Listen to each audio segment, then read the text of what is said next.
Welcome, welcome, welcome. Good evening.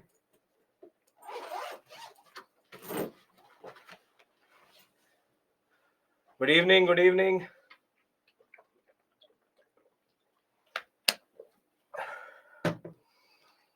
Good evening. As always, we'll wait 2-3 minutes.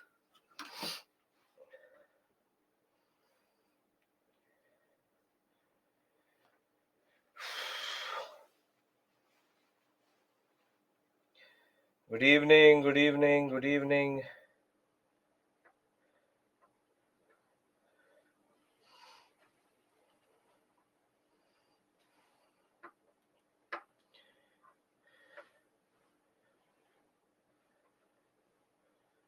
Good evening, good evening. Does transferable means that your IKTA can be given to someone else? Good evening, good evening, good evening.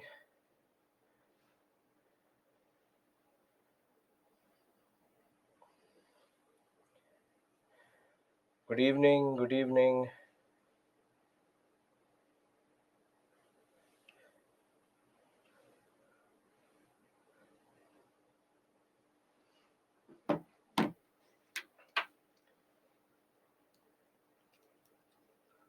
Sadaru Sudar, Sadare Jahan differences. Sadaru Sudar is the one who gives endowments and one who takes care of the endowments.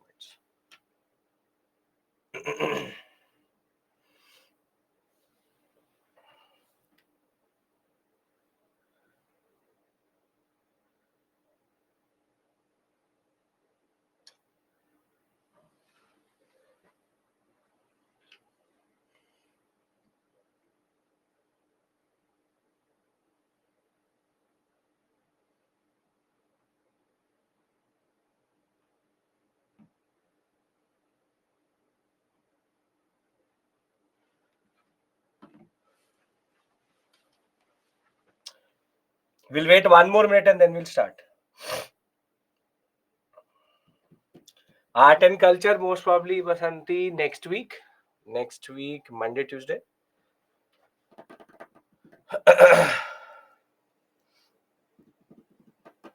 So no issues, Prem. There's no issue with regards to that. Why Alauddin Khilji is selling the items in less price? Because any ruler wants to gain more. It's not about that. It's about giving a salary to the officers which is less, and therefore it remains less as much as possible so that he does not have to give a very big salary.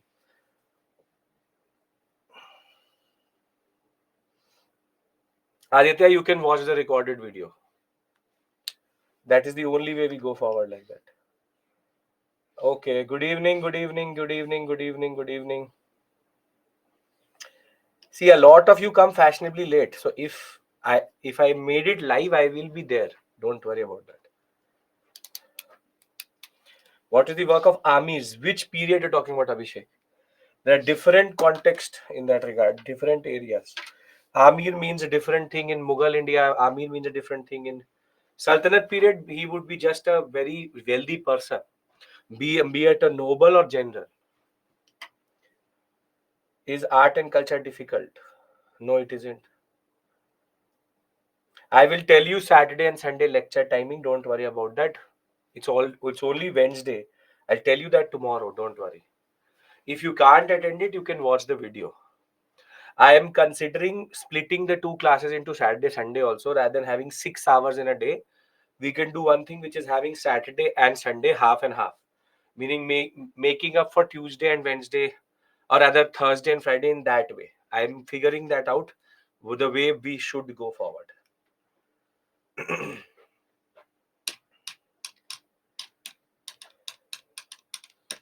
We'll do that. We'll most probably do that. I'll split the time. When will be medieval completed? Most probably Saturday, Sunday. Today we will cover Bahmani and we'll most probably reach till Mughal India whilst talking about First Battle of Panipat. Most probably we should be over by this. Today's what class? 5th, 6th, 7th. Yeah, easily we should be able. Most of the armies get Ikta. No. There's no relationship between armies and Iktas. Okay, can we start? Everybody. Can we start? Yes, everyone's here. We are starting on time. I've been just waiting for you to join in. We still don't have the quorum, but we can start now. And yesterday was about completing Delhi Sultanate. Delhi Sultanate was completed yesterday. And today we start a very interesting phase which comes in between, or whatever it may be, is Vijayanagara Bahamani. Now, the first thing which students basically don't understand is they think that Vijayanagara and Bahamani come after Delhi Sultanate.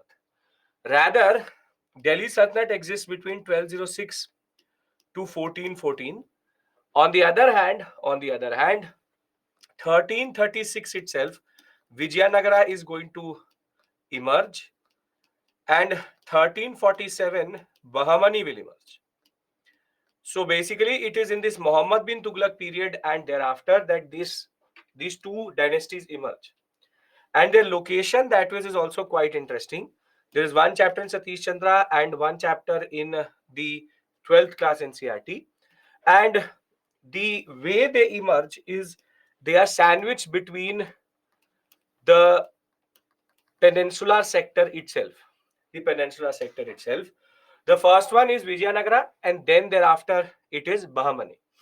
Now, this year there was this very standard question which came out of Vijayanagara, which was given in the PPT as it is straightforward. I will show you that line itself. But the Vijayanagara Empire is actually more important because of the fact that you have a discussion related to an administrative setup which takes a lot from Ikta, which is called Nayankara, which is called Nayankara system. Nayankara system. Nayankara system is based on something which is quite close to Ikta, and that is why if you understand Ikta, you'll understand Nayankara also quite well. Now, first things first, very simply, very straightforward. Delhi Sultanate, everybody is clear about. When we talk about political history, when we talk about Ikta, market reforms, 4 experiments. Does it make sense? Does Delhi Sultanate make sense to you, and the Mongol concept itself which is related to it? Do you understand this? Because we'll be revisiting Delhi Sultanate for art and culture, again a very important area. Are we clear about Delhi Sultanate? Because there was this gap between the political history and Ikta. There is a chance that it may be not clear, but I hope that Delhi Sultanate makes sense to you, because Vijayanagara Bahamani is not a very big discussion. It's a very straightforward discussion that way. Okay. One question: which were people with fixed salary comfortable with market reform? Sure, why not? That is not, you don't know, get to know these things, but sure. Okay, now let's talk about Vijayanagara. Now, you know, concept of Dag Chehra is related to how Alauddin Khilji used to check. I will talk about that in Mansabdari. I will refer to Alauddin Khilji also there. It is Dag is for the horse, Chehra is for the soldier. Good horses and soldiers needed to be there. That is how he checked it. Now, Vijayanagara is mostly known to people because of two people. One, Krishnadev Raya, and second one, Tenali Raman. So generally in your childhood, you would have gone through that basic idea of what we call as Tenali Raman and his stories, and the stories of Tenali Raman and Krishnadev Raya. However, Vijayanagara that ways has a lot of backstory also, and Vijayanagara, the strength of the empire is also the weakness in that regard. But let's talk about their expansion. So the Vijayanagara rulers, there were two brothers called Harihara and Bukka, who basically established this empire, and they were feudatories in this sector, became powerful in Hampi, and Hampi and Vijayanagara sector, they emerge. And when they emerge in the Hampi and Vijayanagara sector in 1336, they do a mistake. In a way, they do a mistake. Rather than going northwards, which was totally empty at this point of time, they go southwards, which is that they want to go to the tip of the empire and take Madurai, take Tanjore, take the whole coast itself. Now, what happens is that though Harihara and Bukka start this expansion, it will be a person called Devraya I who will basically expand the empire as much as possible. But there was one major rule here which existed since the Alauddin Khilji period, which is called the Sultans of Madurai. And it will take the Vijayanagara rulers 40 years to subdue the Sultans of Madurai, therefore making it a problem in the sense that by the time they look towards the north, Bahmani kingdom had already come into existence. And therefore, though Vijayanagara ruled the tip of the empire, the deep south, they were never able to move beyond a point which had already been a bone of contention for centuries, which is the Tungabhadra Doab or the Raichur Doab. And this Raichur Doab then becomes a bone of contention between Bahmani and the Vijayanagara rulers. But Vijayanagara rulers, by the time they look towards the north, they have already a strong empire in the form started by Alauddin Hassan, sometimes also called Alauddin Hassan Gangu, and Firoz Shah Bahmani was ruling when these rulers were actually there. We'll talk about both separately, but we'll generally know what is the sequence. The point is, Vijayanagara had the potential to go and take the whole of Peninsular sector, but their fighting in the south took time, and therefore it allowed the Bahmani rulers to emerge in the Deccan sector itself. Now, there are very standard questions which come from this area, which is what are the rulers, who are the rulers, which are the dynasties which ruled it. So you have Harihara and Bukka who started it, Devraya 1, Devraya 2, Veer Narasimha, Krishna Devraya. He is the most celebrated. But a standard question which comes is, what are the families? What are the families? Now, when we talk about the families, there are 4 families which rule, but the 4th is generally not considered the part of the main Vijayanagara Empire. You have the Sangama, Sulva, Tulva, and the last is called Arividu. It's called Arividu. Sa, Sal, Tul, Ara.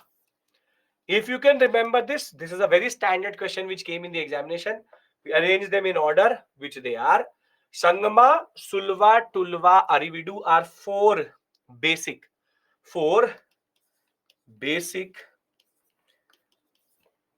dynasties which ruled. And out of this, you have till this point, it is called Sangama. He is the only one who is important for the Sulvas. Krishna Devraya is of the Tullavas. He is also Tullavas. Now we'll talk about these rulers. First things first is that 1336 Vijayanagara emerges. And Harihara Bukka fight for this whole sector. Now, what is common to both Vijayanagara and Bahmani in a way is called communal consciousness. What do you mean by communal consciousness? Communal consciousness means that there was a standard communal consciousness wherein the Vijayanagara rulers between Harihara till Devraya 1 had a standard policy that we will only employ Hindu fighters in the army. Only Hindu fighters. Now, only Hindu fighter means that whenever they fought with the Bahmani kingdom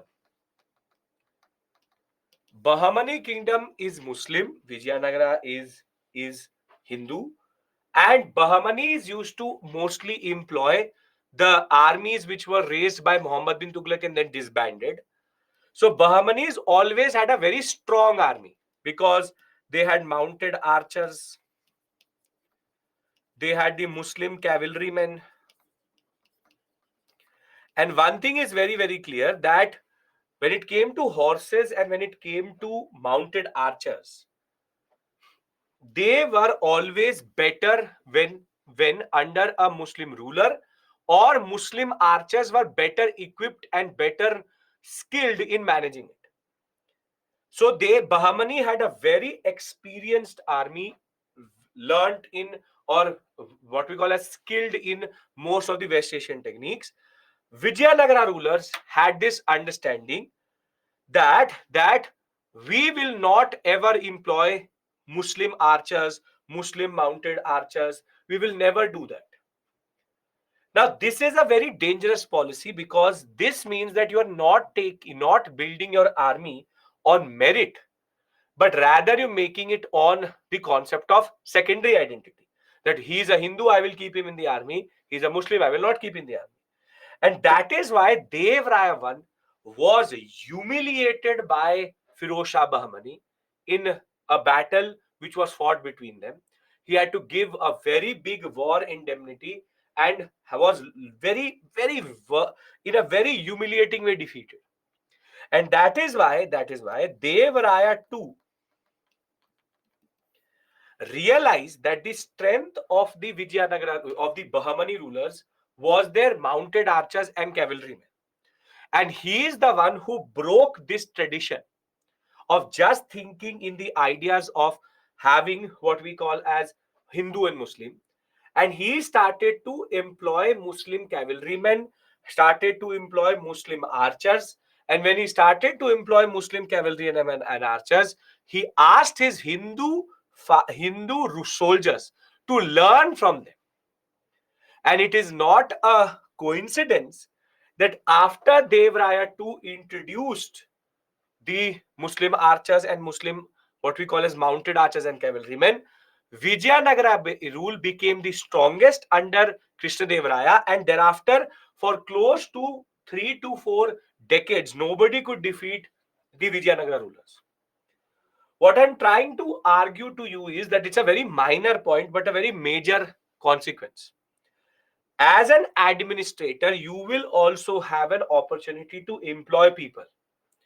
As an administrator, as the future bureaucrat of this country, you will have an opportunity to employ people. And I hope that you will not do what Harihara Bukka or Devraya I did, and rather what Devraya II did, which is not look at the secondary identity, caste, varna, gender, does not matter. It's about the skill of that person. If you can actually look at the skill and the level of commitment of that personality or person, you will always succeed as a leader. This is where Dev Raya I and Dev Raya II are different. Dev Raya II realized that if I start to employ Muslim archers, I will be able to do better. And he did better. And till you have a communal consciousness, casteist consciousness, whatever gendered bias that a woman cannot do this job, that is where you will destroy your own team and generally everything else. So be very, very clear. Be very, very clear about it, that this is not just true for the Vijayanagara rulers. Ironically, Bahmanis also had a problem. I'll tell you that right now itself. Under Bahmanis, Alauddin Hassan, Muhammad I, Muhammad II, these are the first three rulers.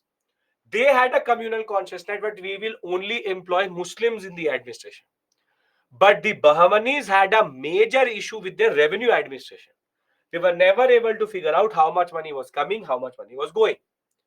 Here, Firoz Shah Bahmani realized that this is not the way we should go forward, and he will employ the Hindu Brahmin accountants in the Bahmani rule, and his revenue administration will become as good as the Vijayanagara Empire.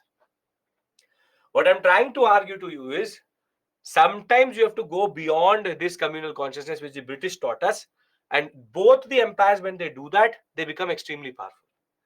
This is the basic thing which I want to tell you, other than what is the descriptive thing, what is their contribution and all.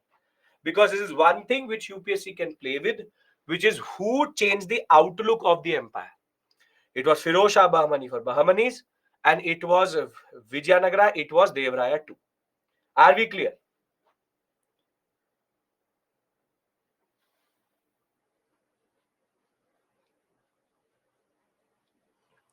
Prashant, your issue is already altogether different. I'm talking about something else. You're talking about something else. But sure, why not? Sure, why not? Whatever it may be. Okay,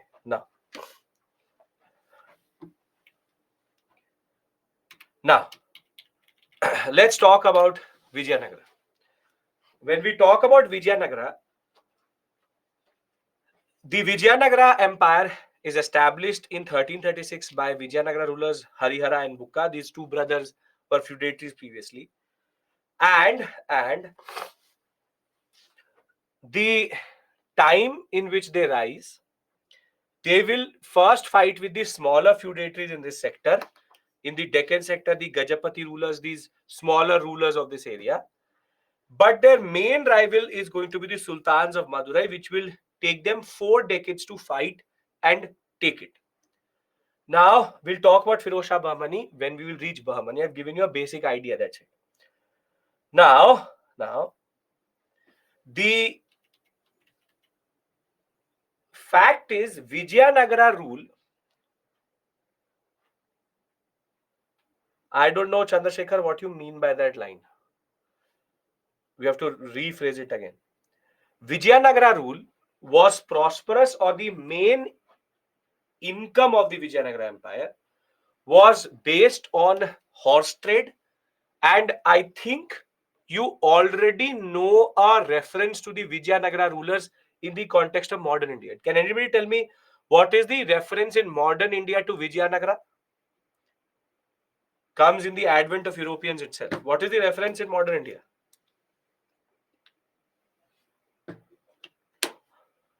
It is Krishna Dev Raya and Alfonso de Albuquerque going into an understanding that Vijayanagara rulers will only buy horses from the Portuguese and not the Arab traders.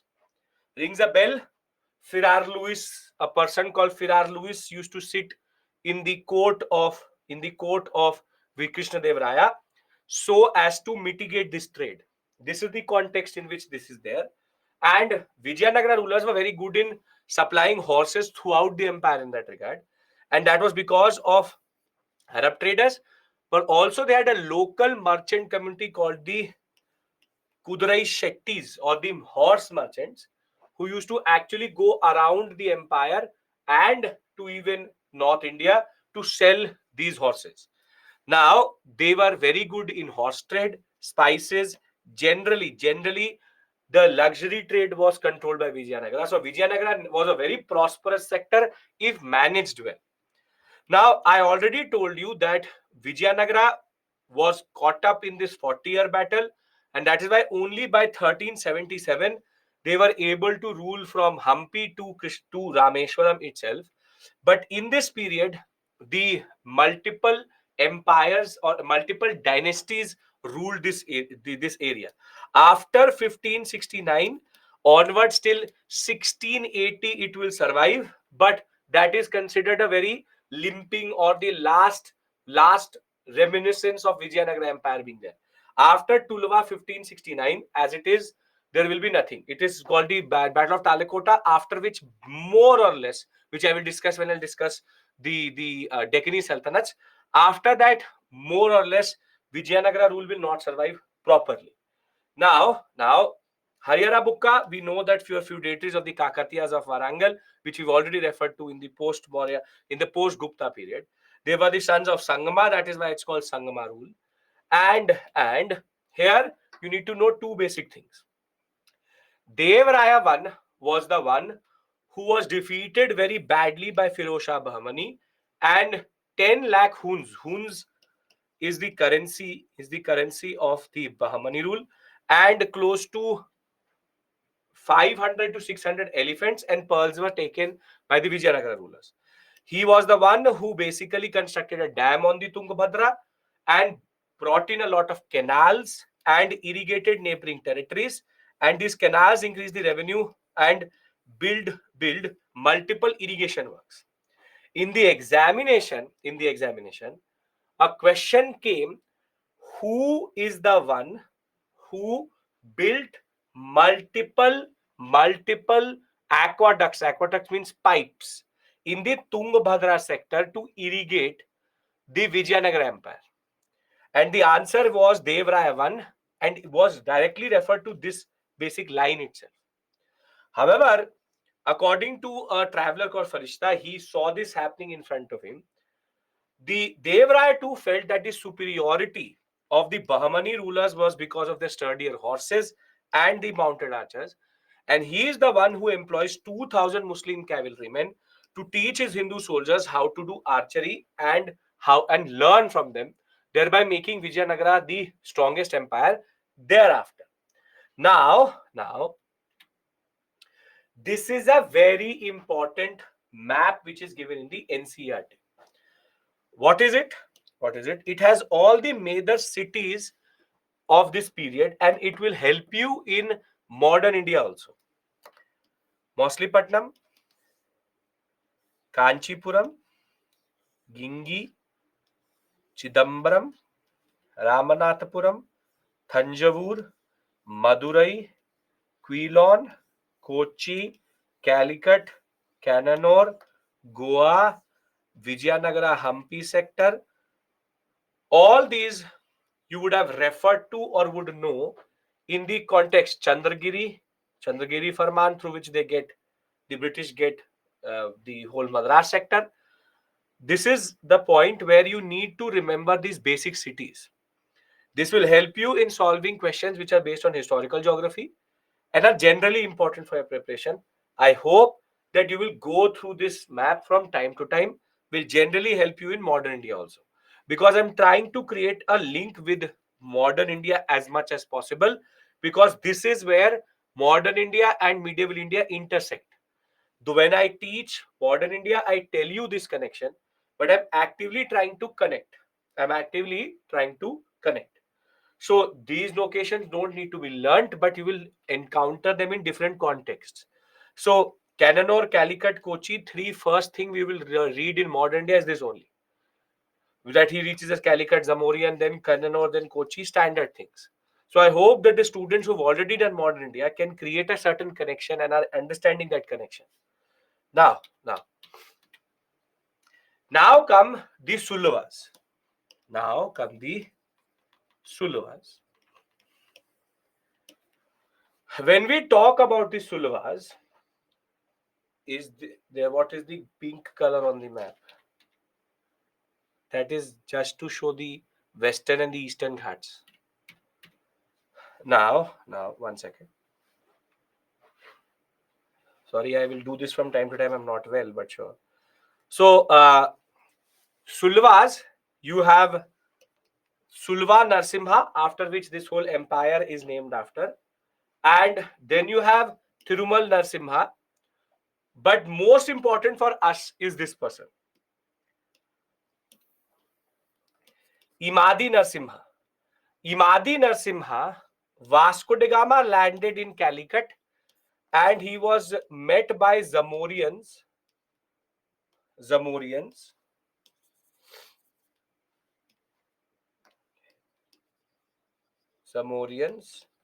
And Zamorians were basically feudatories of the Vijayanagara ruler. Basically, they are called Nayaks. I will tell you what this word means in just 5 to 10 minutes in that regard. But Imadi Narsimha, should remember this name, has come in the examination also. Other than that, you don't need to know anything else. Then comes Tulavas. Again, as you can see, standard pattern. I'm going to the political history first, giving you the basic points. And then I will go to the most important discussion, which is Nayankara and foreign travelers. Now, under the Tulavas,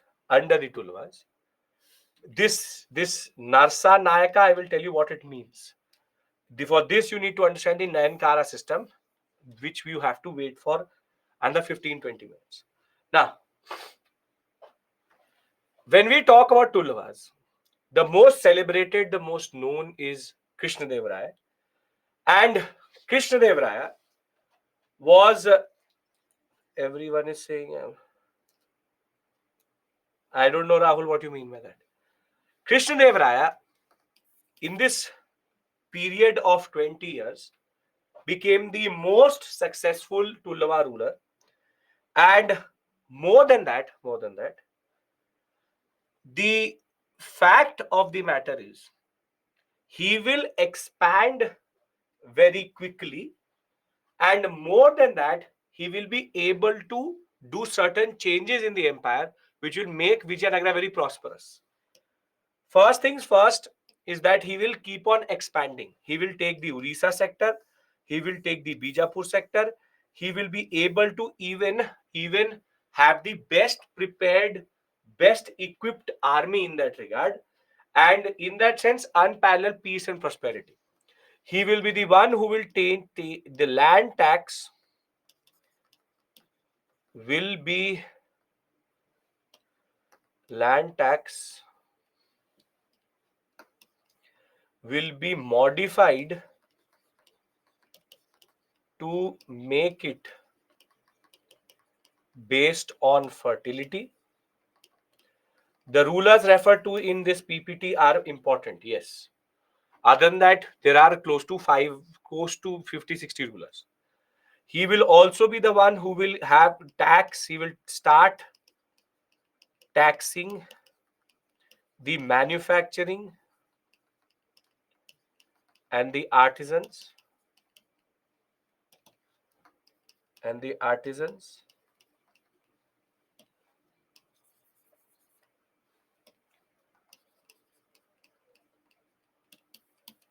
And he will remove unnecessary taxes. For example, he will remove taxes which are on marriage and all, he will remove that. And he will keep on expanding the agricultural base whilst making more and more irrigation works. Remember, in South India, irrigation is a very important, very, very important point. And multiple foreign travelers who came at this point of time referred to the administrative efficiency, the irrigation works, and generally how the empire was going forward in that regard. Simple point is Tulluvas are having the largest empire under Vijayanagara, under the Krishnadevaraya rule, and he in that regard is considered very, very important. Known to tax manufacturing, known to change the tax based on fertility. Third, giving a lot of emphasis on irrigation, and that is generally the case how they move forward. Now, before I go to Nayankara system, I need to be very clear in telling you something very, very straightforward. First things first, very straightforward. Vijayanagara rule, Devraya 1, Devraya 2, Imadi, Narasimha, and Krishnadevaraya. 4 names, can you remember? Can you remember these 4 names? Yes, you can. Very good. Now, at the same point of time, whilst remembering these 4 names, you have to just remember that they are in the tip of the peninsula and they have connections with the Portuguese later because it starts to intersect with the Portuguese. And generally, Krishnadevaraya, fertility, taxation, everything was made proper and in a way, made in a way what we call as uh, the concept was made efficient. Now, I want to show you a question which we've already done, but there's one statement which you did not know, and now you should know or you would know. One second, we had referred to it previously. Now, this is a question I've already given to you previously. Read the third statement and tell me, is it correct or not? Or are you now equipped to tell me if the third statement is correct or not? It was during the reign of Devaraya II of Vijayanagara Empire that Vasco da Gama reached the coast of Kerala. Now, do you get it? How you would have been equipped to answer this question easily by knowing what you need to know. What I'm trying to tell you, this is a 2022 paper. You can see that it is Imadi Narasimha. Under him, the Vasco da Gama is going to come to Kerala, or Zamorians. Devaraya II has nothing to do with Vasco da Gama. So simple point is, this is how UPSC is asking questions. So you may think, why am I telling you certain stories? You may think, why am I basically telling you this whole what we call a standard concept? Why am I telling you these basic facts? I can vouch for it and I can tell you that these are the things which UPSC is actually asking, which is who came, which came, this, that. There is no end to political history. And I don't want you to get caught up in political history. We want to do what we need to do and then move forward. The answer for this is no. This is also incorrect. Only one. Only one. Only one is correct. We've discussed all of these things. It was, yes, Genghis Khan reached under Iltutmish. Muhammad bin Tughlaq did not lose to Timur. It was Mahmud Tughlaq. And Imadi Narsimha is the one who's under which Vasco da Gama came. So only one is correct. Second and third statement is incorrect. So I hope that now you understand the concept of what I'm telling you. Fugitive name is Jalaluddin. Again, you should know this. I gave you the whole story. Now, do you get it that now UPSC is becoming more and more factual in their approach, more and more conceptual in their approach than factual? This is basically how UPSC is moving forward, making it more and more interesting in the way that they are trying to create a certain sequence of events in their mind. Tamrashirin will reach. That is this question. This one. This is also what you've done. We know that the answer here is C and D either. We have to wait for this is 2023 question. To Muhammad bin Tughlaq lost to Mongols. Yes, Tamrashirin, this is correct. This is incorrect, but one is correct and incorrect on the basis of. I think we did this last week, if you remember. We've done these two questions, right? I've picked up from the UPSC paper itself straight. Yes, we've done these questions. Yes, perfect. Okay, okay.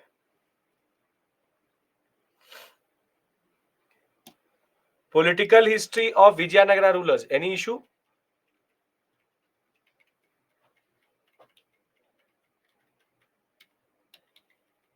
No?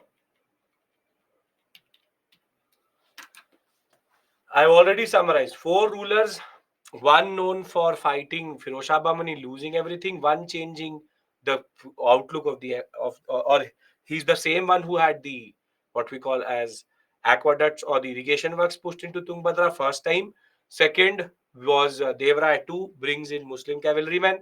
Imadi Narasimha, Vasco da Gama, Vijayanagara, Krishna Devraya, highest ruler, most important ruler. That is the basic point here.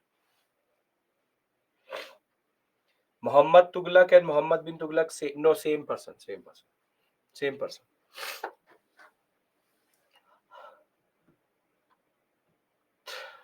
Tell me one thing.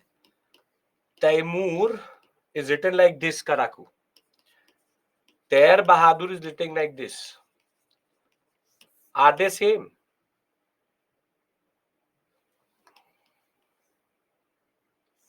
Timur comes in 1398. Ter Bahadur is in the 1290s period, not a 1240s period. So these are two different people. See, I can't be so bad in spellings that I write Timur as Ter Bahadur and Ter Bahadur as Timur. And they've been referred to in different places also. So that is something which will always be the case. Right? Can we start? Temur and Tamrashirin are different. Yes. Obviously. Yes. I don't know why is this question coming? Why is this question coming? Timur and Tamrashirin XY. Where did I say these two interchangeably?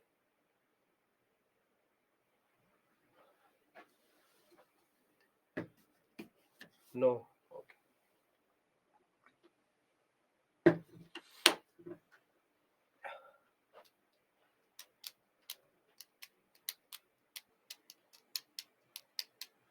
In the question, the right answer is not B. अरे question पे फंसे हुए हो.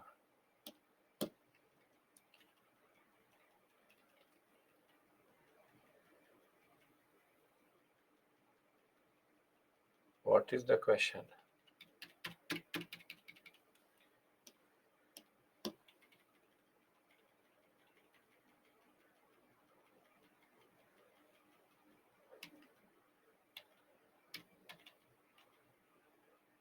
Why would it be B? No, this is not B. Muhammad bin Tughlaq, Mongols, Tamrashirin. And here it cannot be B because it is Timur is 1398 and Muhammad bin Tughlaq dies before 1350. So I again don't get it. See, either you are not listening to me, or your Gajni effect is so strong that somehow things done over 7 days is making no sense. Okay, now please listen to me. I have to do something with you important, so we will start it. Start. Okay. Yes, Tanmay. Yes. Okay. Now I'm going to discuss the backbone system or the bureaucratic system of the Vijayanagara rulers, which is called Nayankara system. Which is called Nayankara system. Now, Nayankara system, if you need to understand, you need to understand Ikta first. Now, if you look at Vijayanagara rulers, not Vijayanagara rulers, but Vijayanagara, not even, let's not talk about first Delhi Sultanate. When we talk about Delhi Sultanate was divided into two parts. What are the two parts? I'm revising with you. What are the two parts? One is Kharaj, very good. And the other one is called Ikta. Very good. Now Kharaj is crown land, wherein the revenue goes straight to the king and his treasury.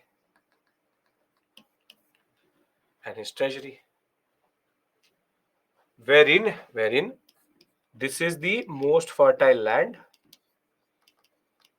crown land. Easy. Now Ikta was basically a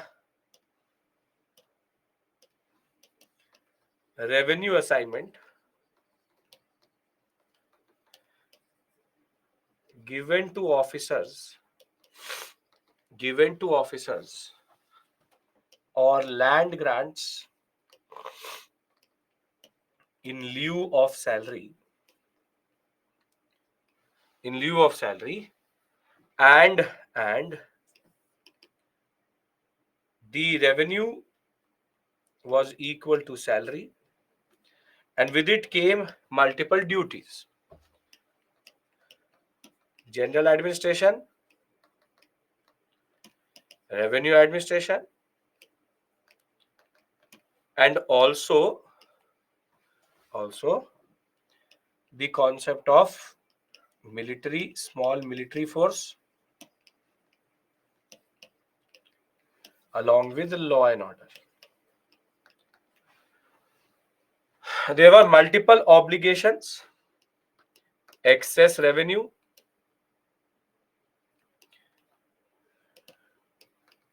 needs to be sent to the main treasury, and most important, non-permanent,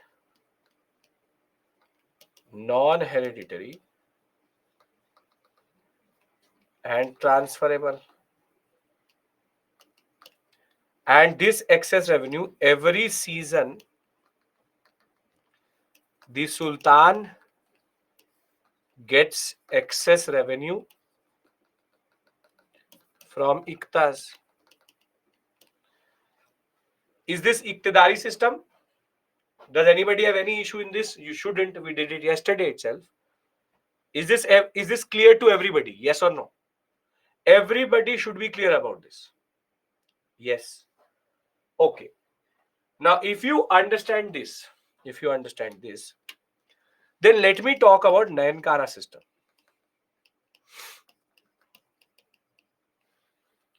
Under Nayankara system, now you see the beauty of it. You had crown land. There's no word for it. The whole Vijayanagara empire was divided into two. One was Crown land, and Crown land directly all revenue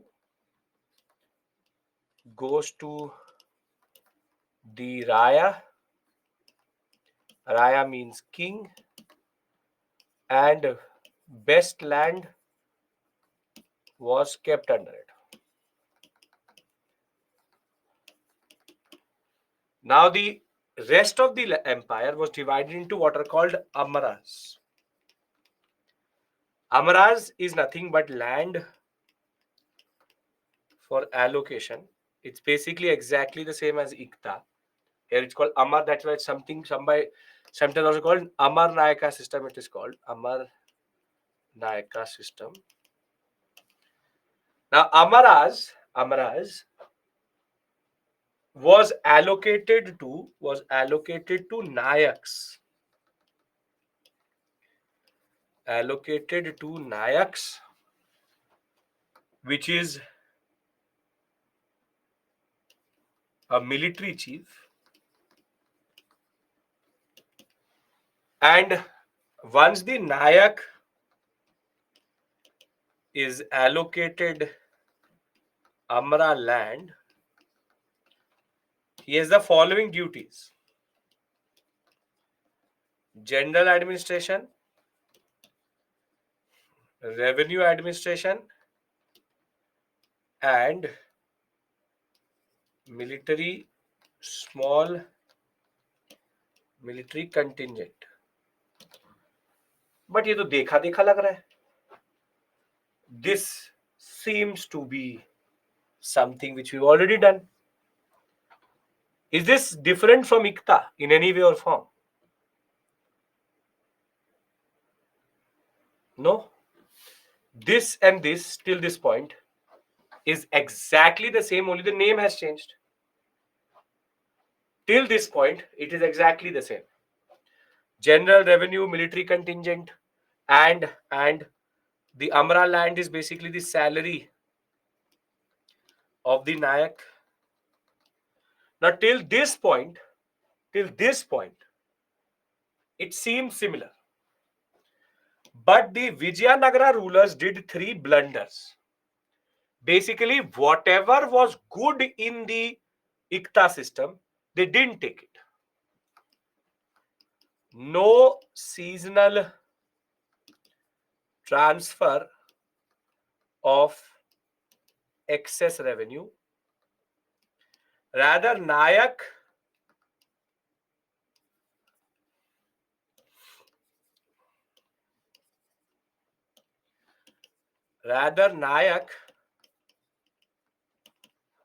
annually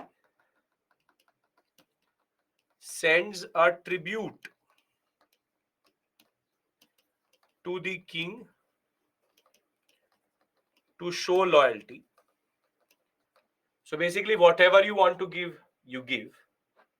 But there's no seasonal transfer. Further, it is hereditary.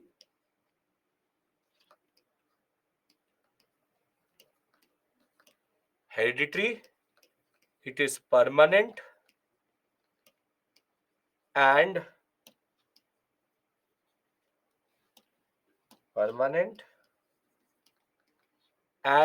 non-transferable in most of the cases. So basically, if I write like this, Ikta minus hereditary, non-hereditary, non-permanent, and transferable equals to Nayankara system. Would it be a correct formula?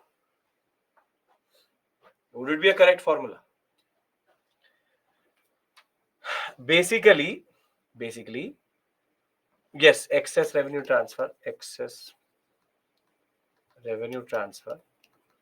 Basically, Nayankara system is a bad photocopy of Ikta. Nakal mein akal, wherein you were copying something but you were copying everything, but you did not copy the safeguards. The safeguard which makes ICTA system actually non feudatory based or non decentralizing. So can you tell me now, what is the type of administration which Vijayanagara Empire has? Yes, Saimil. Yes. It is a properly decentralized empire. And as I told you, there were close to 7,000 Nayaks which were there under the Vijayanagara Empire. So basically, what has happened is that the Nayankara system is the backbone of the empire, but is also the seeds of the decline of Vijayanagara rulers. Because now do you get it? Why does it say during this reign, Narsa Nayaka emerged? This person, Narsa Nayaka, was basically a Nayak who became very, very powerful and actually tried to remove Tirumal Narsimha. So basically, the whole system is like this. It's a pure decentralized system. You have the Raya, who is the king. He controls the Nayaks, and Nayaks control the villages. Here, till the Raya is powerful, the Nayaks will remain together. But as soon as the Raya will become weak, the Nayaks will disintegrate the whole empire itself. So basically, it's a pure decentralized model because the tribute transfer is also there. So till he is trying to show loyalty, he will give tribute. If he does not want to give tribute, it shows disloyalty. So if you understand ICTA and you remove the 4 safeguards which makes it centralized, you get Nayak system. Or I can write like this: Nayankara plus Nayankara system plus non-hereditary,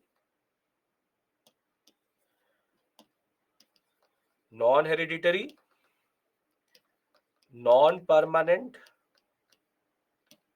transferable excess revenue equals to ICTA. Is this corollary also going to work?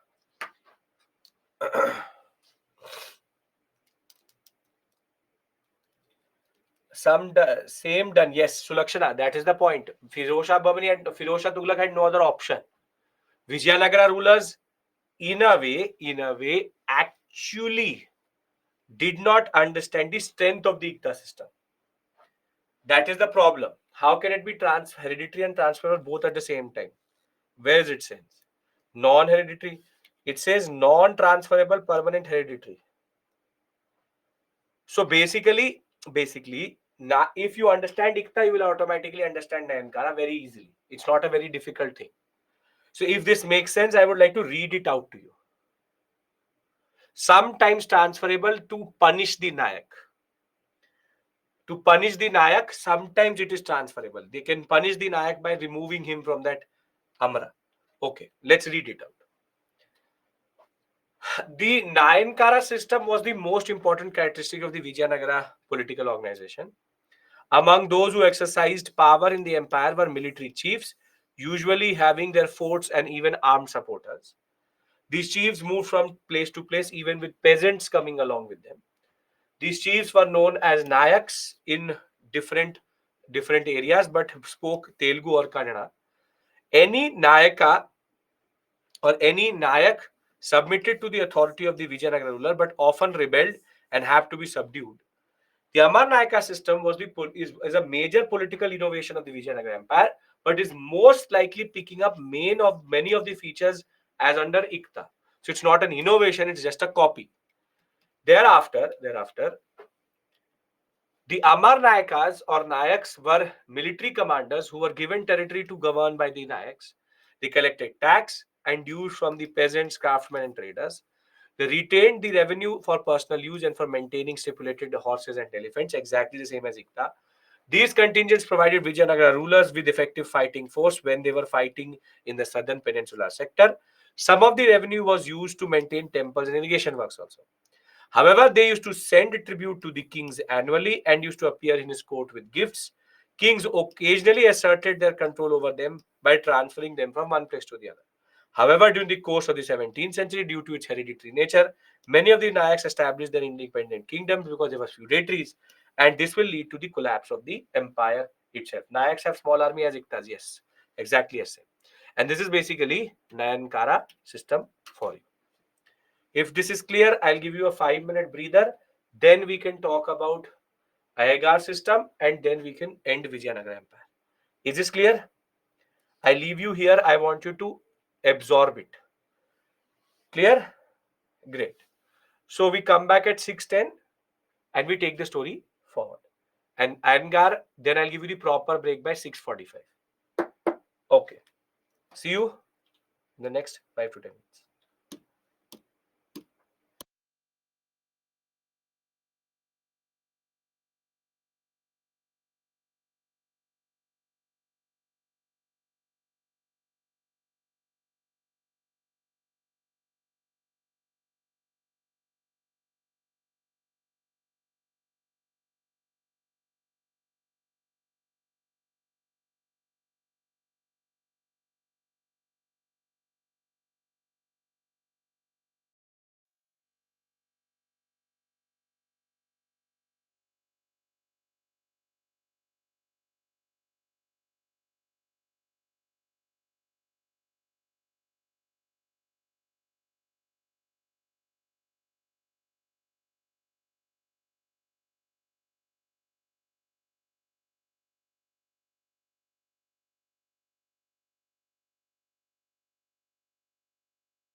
अगर अपने में बात होगी तो मैं शुरू करूं?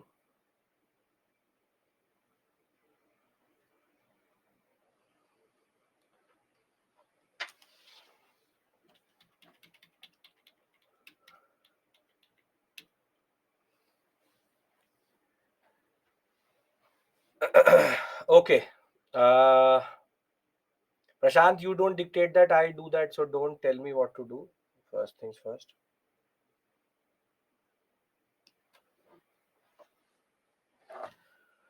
Okay. SME, please tell me public view. How did it become public view? I didn't do it.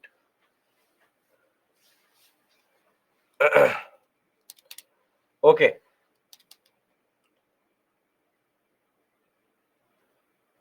Now. Can I start again? Finish Vijayanagara? Okay.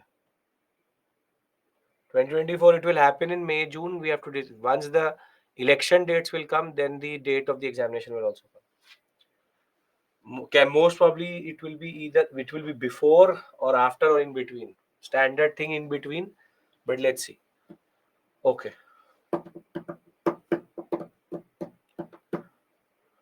Now. Uh,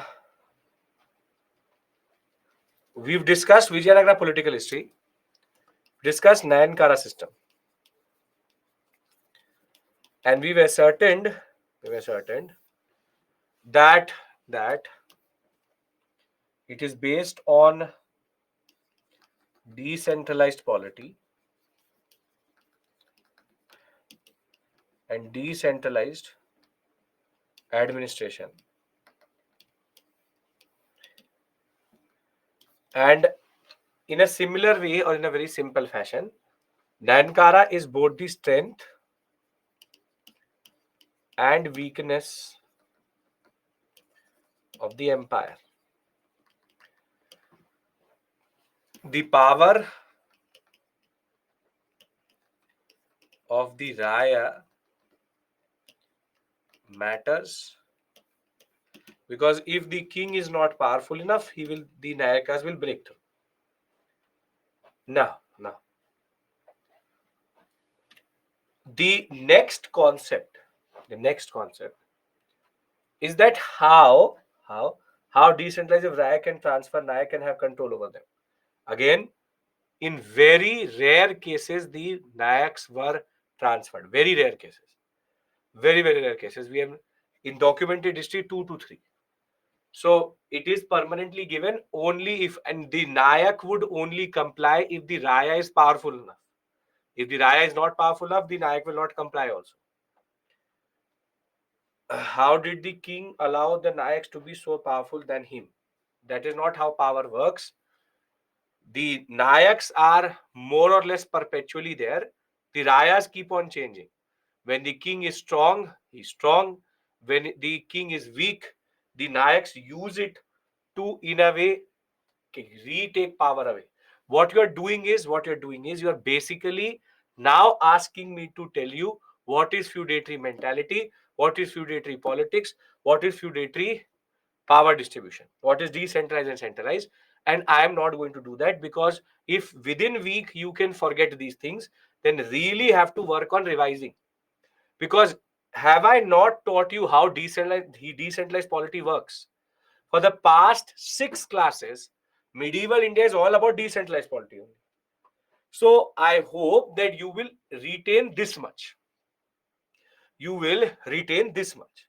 So be it modern, be it ancient, be it medieval, from Maurya forward, we were only talking about how power distribution is changing. So can I talk about Iyengar system and we can end Vijayanagara system if everybody's question is clear?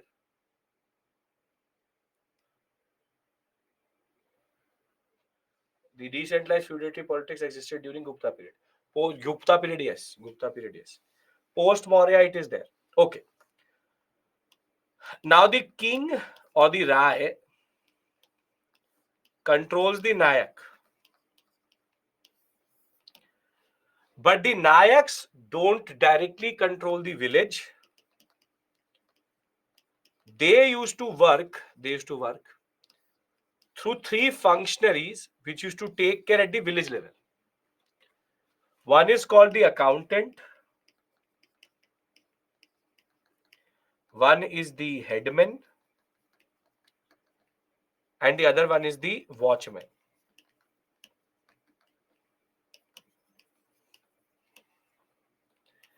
These three positions were given to specific families, and they were paid in land grants. It's called the Manya grant. So basically, what is being replicated at the provincial level is replicated by the Nayak at the district level. The IGAR system in that regard is a interconnected system of village functionaries, headman, watchman, accountant, and note the family names and tell me how are they relevant today. Mostly headmen used to go to the Reddys or the Maniams or the Gowda.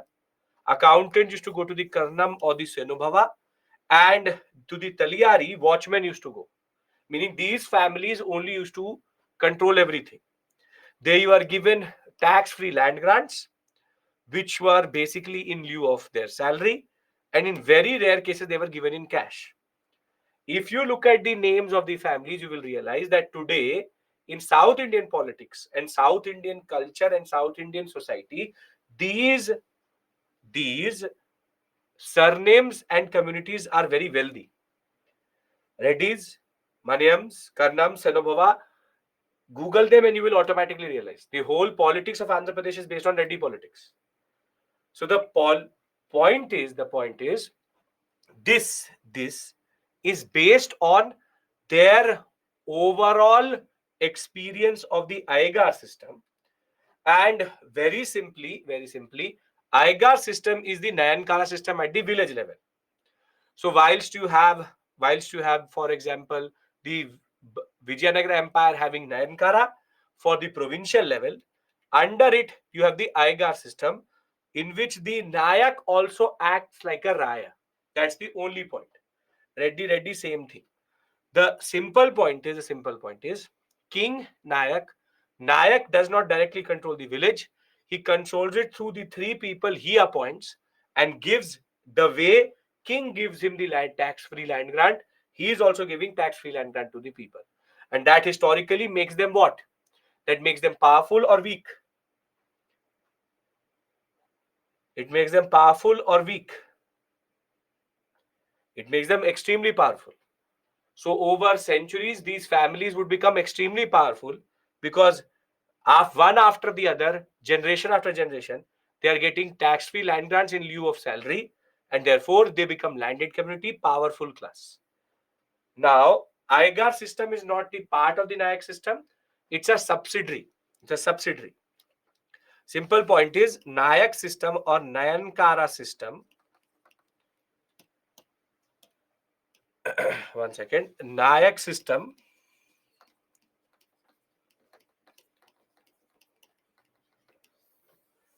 Nayankara system works between Raya and Nayak. Think of it like this: king and governor. And under it you have the IGAR system, which is Nayak, is governor, and village functionaries. Basically replicating the same model at the village level. That is it. Are we clear about Nayankara, IGAR? Standard things which come in the examination. Exactly word to word. Nayak at the provincial level, yes. IGAR at the village level. Yes? Okay. Perfect. Now, why they were given land grants, these specific families? Because they were headmen, watchmen, accountant, they needed to be paid. So they're not paid in cash, they're paid in land grants. Something which has been happening in India for centuries now. Now, The last discussion we need to have is something which we will again pick up when we will discuss art and culture, but it becomes relevant here also. Is first how they divided the whole empire. Grama, Sthala, Nadu, Mandalam. Mandalam, Nadu are different words than previously what we've seen. And the answer to that question is no. It is basically the same as we've seen in the Chola period also, and even previously between Pallava. So, Gram, Sthala, Nadu, province, district, sub-district, village, or intermediate. Pagodas are the currency of the Vijayanagara Empire. Have you heard the word pagodas previously somewhere? Can you tell me the exact word, exact amount which you have learnt? What is that amount? Golden Farman. Yes, Golconda. Golconda. 500 pagodas. So here again that reference comes. This is the gold coins. 500 pagodas were given to the Golconda rulers by the British to basically trade in the Golconda sector for free in a way. Then we know that tax rate was fixed on fertility. Amaram is a word which is used for the land which is given to Nayaks. Now, the fact that because Vijayanagara Empire is in peninsular sector, both sides are open in a way. It got multiple traders and multiple travelers. For example, the first one to come in that regard in Devraya 2 is two people. One is Niccolo de Conti coming from Italy and Abdur Razak coming from the Persian or Herat sector. Now here you only learn the rulers because I will tell you the importance, and more than that I'll tell you their contribution when we'll talk about foreign travelers in art and culture. Just remember, see, Nikitin is a Russian. He came to India thinking that he had never ever, there was no horses in India, so he brought a horse with him. Nikitin first reached Virupaksha Raya's court, then he went to Bahmani kingdom, where he got robbed of his horse itself. And later he was given his horse back by Muhammad Shah, Muhammad II of Bahmani rule. And thereafter he came 2-3 times bringing in horses from Russia. Other than that, you will see Italy, Portugal are the most common, where Thema does not come under anyone specifically, but 16th century. Krishnadev Raya sees Barbosa Pais Nunes. Ferdici comes under Timurul Devraya, which is the last ruler of the Tuluvas in that regard. Just learn this importance of each one of them. We will discuss in foreign travelers. I've given it to you here so that you can learn it with reference to the rulers in that. Now, before we end this and do a little bit of previous year questions and then we take a break, I want to discuss one very important point with you. In South India and South Indian rule, the whole table needs to be learnt, yes. In South India and specifically in the deep South, water is a very important resource. And therefore, Vijayanagara rulers are generally known for their what we call as manipulation of landscape for water. And in that context, Vijayanagara Hampi sector was very well carved and manipulated to create water reservoirs, and multiple tanks and lakes were created so that the cities could basically become habitable.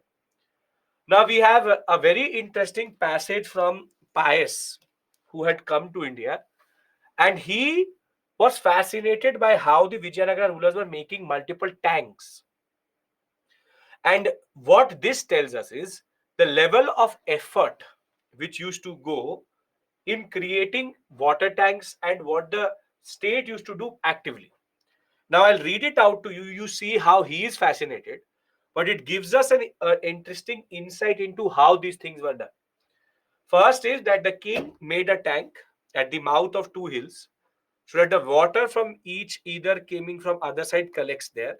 And besides this, water comes from close to 3 leagues, which is 15 kilometers, by pipes which run along lower part of the range outside. So basically, they used to manipulate the mountain edges in such a way that water used to be brought in from the upper reaches to the lower reaches so as to store it.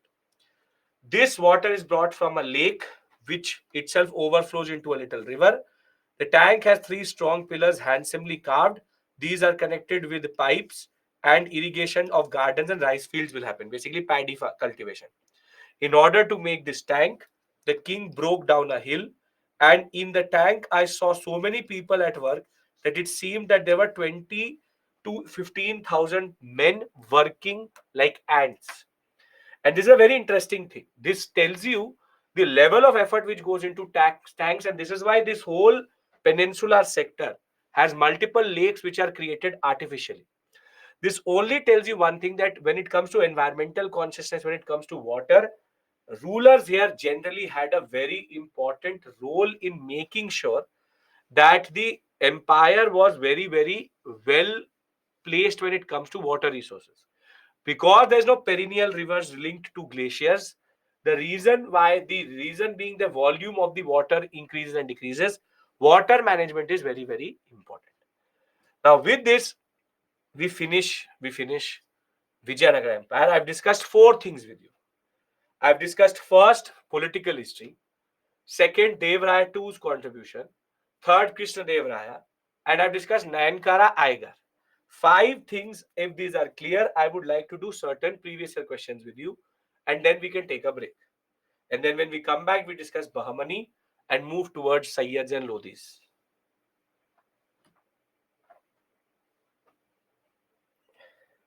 Prashant, again, there's no point writing that message. I will give it as per my wish, not your wish. So don't do that. Saw your message previously also. I really don't care. Okay. Now, let's do certain previous year questions so that you also get an idea of what is coming in the examination generally.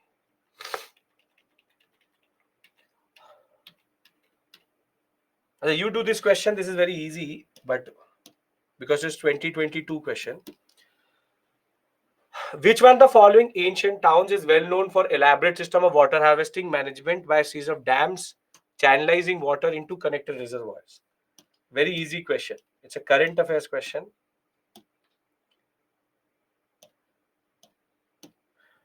Okay.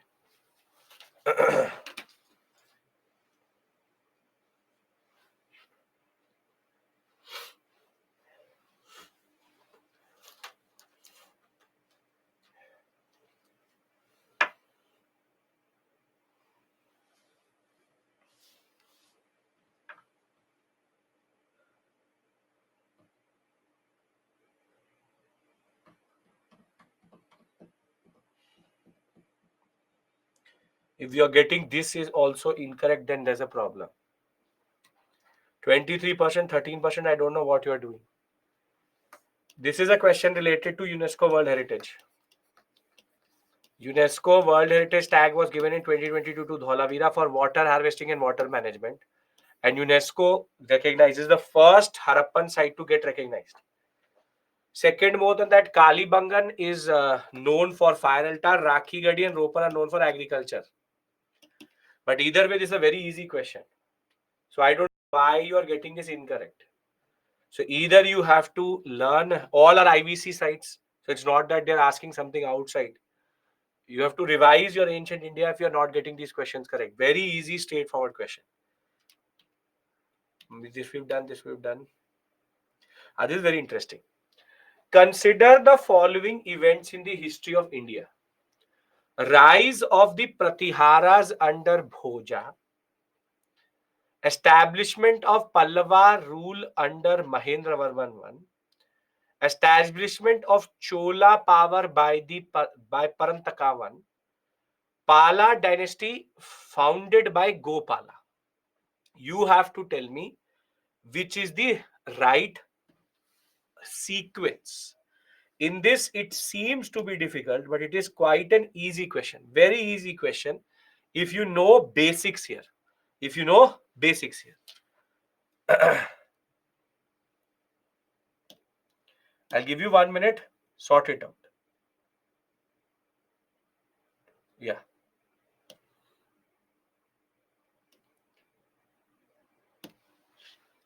You will only get it incorrect if you will overthink about it. All the names except for Parantaka 1 is known to you? Figure it out. Very easy question. If you have an idea,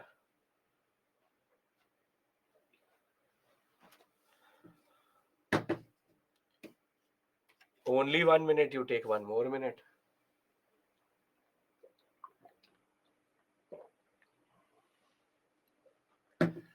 In the exam, you get 2 minutes.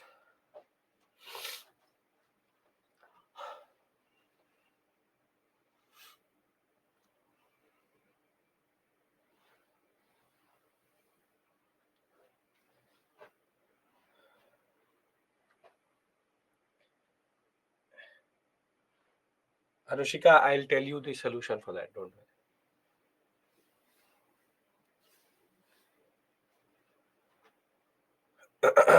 45, 17, 17, 21. See, if you're answering A and C, I understand. If you're answering B and D, then I know what you're doing. I know what you're doing. See, the people who are what you have to see here is Pallava, Chola, Bhoja, and Gopala. Now, tell me one thing. Which comes first, Pallava or Chola? Here, most of you got confused on which the whole paper is based on. See, Pallavas are first, then Cholas. But what you have done is, you have seen this as Sangam Chola. So 17 and 17%, 17% who have answered B and D, you have basically overthought the question. Firstly, I told you there are two rulers in the story of the Cholas, Sangam Cholas. Which are the two rulers of the Sangam Cholas, which are well known and are basically studied? One is Karikal Chola, the other one is Elara. And who is the founder of Sangam Cholas? Proper power is Karikal Chola. And it says establishment of Chola power by Parantakavan. So there are two contradictions here. Either you don't know that Karikal is the one who established it properly, or Elara, or you don't trust your knowledge and you thought that Parantakavan has to be a Sangam Chola. So either way, you have done what is called a silly mistake and a blunder. This is called the act of overthinking. You thought, okay, maybe Chola is Sangam Chola, but I told you they will either write early Chola or they will write Sangam Chola. This is the Cholas which come after Pallavas, which is the story of the establishment of the proper imperial Chola. So if you know this, then automatically two options go away, because these are the common things in this. Now it is 2-3, 2-3, which is Pallava Chola, Pallava Chola.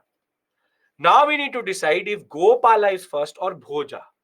Is Bhoja the establisher of Pratiharas? Who is the founder of Pratiharas? His name is Nagbhatta. I told you this is what UPSC plays with. Now you tell me, an empire is founded first or it rises first? You find an empire or you rise an empire first?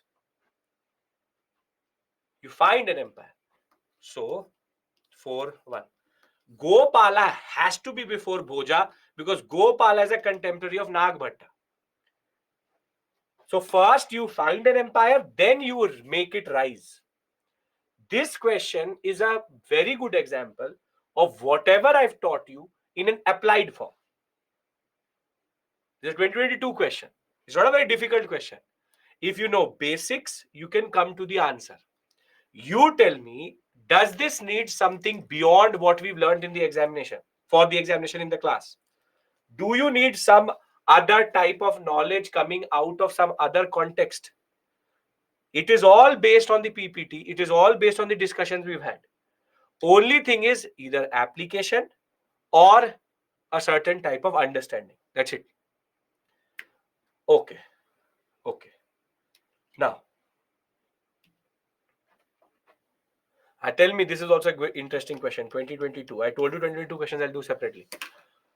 Who among the following rulers advise his subjects through his inscription? Whosoever praises his religious sect or blames other sects out of excessive devotion to his own sect with the view of glorifying his own sect, he rather injures his own sect very severely. There's only one ruler who is so free in this whole history of ancient India who will basically do all of this.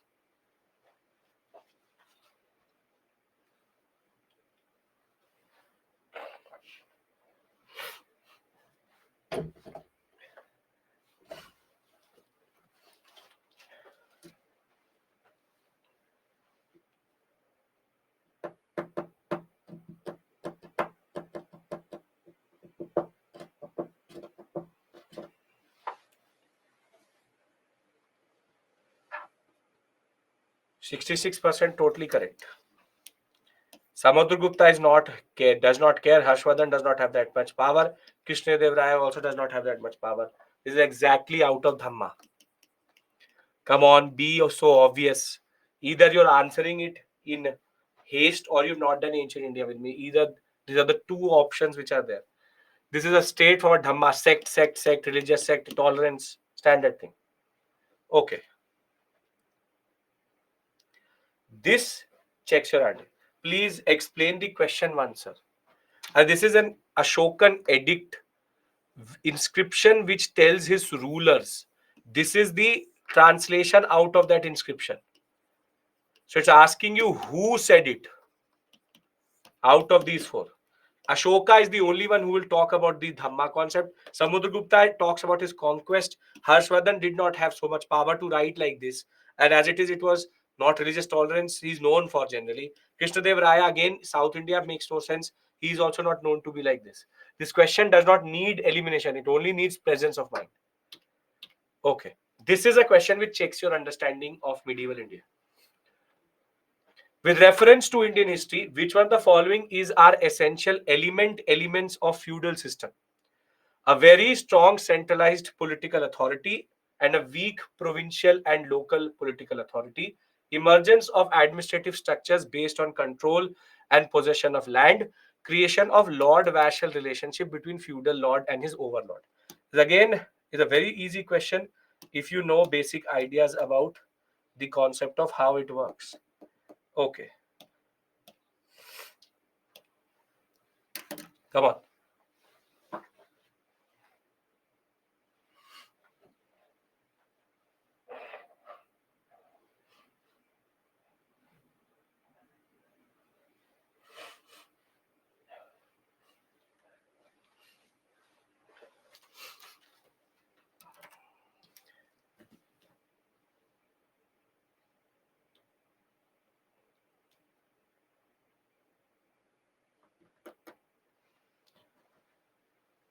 Feudal authority is never about strong centralized political power. This is decentralized. This is incorrect. Is it based on land? Yes, land grants. Totally correct. Feudal lord, this is the definition. Are these questions difficult? Are these questions difficult? So we take a break here. We'll come back by 7 and we'll take the story forward. Before 7, don't start to hyperventilate. Where are you, sir? Where have you gone? Is the world ending? No. I'll show you the leaderboard after the class. So I will see you at 7 by 7ish.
Welcome back.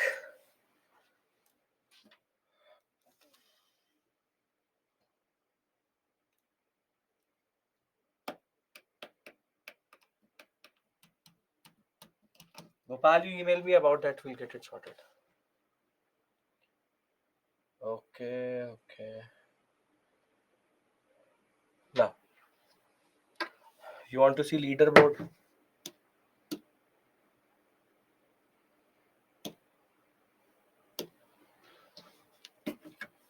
Venkat, Girish, Nutan, Ananya, Anita, Anurag, Shubham, P. Chandranath, Ainom, Sarita, Neha, uh, Shiva, Saimil, Karthik, Lakshay, Sumo, Sakshi, Shiv-Prasad, Gulam, and Mujib Raja. There would be more people with the first rank, but only the first have been covered.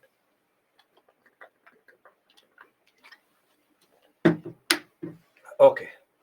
What are Manya grants? Grants given to the IGA system personalities for their, basically it's a land grant in lieu of salary. Okay. Now we talk about the Bahmani kingdom. Rather, we'll see it on the map itself.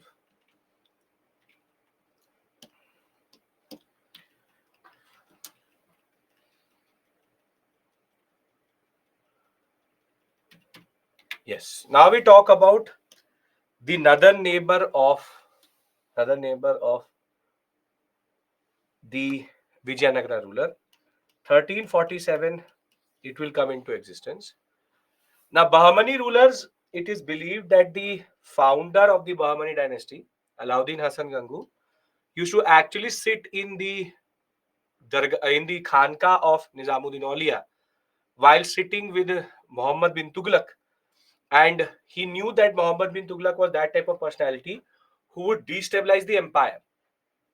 And therefore, the concept is very, very simple, which is he was able to wrestle out the Deccan sector and go into a conflict with the Vijayanagara Empire after Muhammad bin Tughlaq basically destroyed the empire generally. Now, the Bahmanis, there are three things. There's no special administrative setup, but the most important personality which you will see in the examination, also their names, is Hassan Gangu, and either Firosha Bahmani and Mahmud Gawan. Firosha Bahmani was a ruler. Gawan was the prime minister of Firosha Bahmani. These two people are considered quite important that ways. Now the one who established it is Alauddin Hassan. He was generally seen to be active by the 1340s period itself. He will be succeeded by a person called Muhammad I or Muhammad Shah I. He will be the one who will basically defeat Vijayanagara ruler Bukka I because of the fact that Vijayanagara rulers were communally conscious. Muhammad Shah II is therefore going to ascend to the throne. He will build multiple mosques and madrasas, but he will develop a good relationship with the Vijayanagara rulers generally. It will rather be Firoz Shah Bahmani. He is the greatest ruler. Basically, they come one after the other. Firoz Shah Bahmani is first, and then Krishnadev Raya. So when Bahmani rule is at the top, Vijayanagara ruler is at the lowest. Vijayanagara ruler is at the top, then Bahmani is already getting more or less destroyed. So Firoz Shah Bahmani, that way is known to be the one who made the Deccan sector a center of learning, center of culture, renaissance, and he himself was very learned, very learned, much like Muhammad bin Tughlaq. But while Muhammad bin Tughlaq wasted his intellect, he was very good in understanding administration. And for the same reason, Firoz Shah Bahmani, a very good calligraphist, knew Persian, Arabic, Turkish, but also Telugu, Kannada, and Marathi. And he was determined to make the Deccan sector a cultural center. Herein, he encouraged Iran and Iraq men who are learned scholars to migrate to India and basically come to the Deccan sector. Daulatabad had already been developed by Muhammad bin Tughlaq for Alauddin Hassan, for Firoz Shah Bahmani, which he used quite well. But as I said, his most important contribution in making the empire very powerful was to induct Hindus in the administrative society, in the administration, specifically Deccani Brahmins, so as to improve his revenue administration. When he'll do it, he will realize that the strength of the empire is actually in taking everybody forward rather than just taking one standard concept forward. Now, Firoz Shah Bahmani is what he is because of a person, Mahmud Gawan. Mahmud Gawan was basically a trader and was spotted by Firoz Shah Bahmani and made his prime minister. And for 20 years, Mahmud Gawan will be the strategist of Firoz Shah Bahmani, making his territory bigger and bigger and very well organizing it. Now he will go into the Vijayanagara Empire, make deep raids. Devaraya I is going to be the one who will basically suffer that quite a lot. He will also be the one who will basically take Dabhol and Goa, which is going to be later important because Bijapur, which is going to come out of the Bahmani rule, is then going to go into Portuguese rule. So he will take the two very important ports of Dabhol and Goa away from the Vijayanagara Empire, and he will everything properly establish everything properly. Now, together they generally also change the administration, but here there is no administrative Nayankara system and all. It's very simple and straightforward. First, the administrative setup was more or less the copy of Delhi Sultanate because the words are basically recurring. For example, Vakil.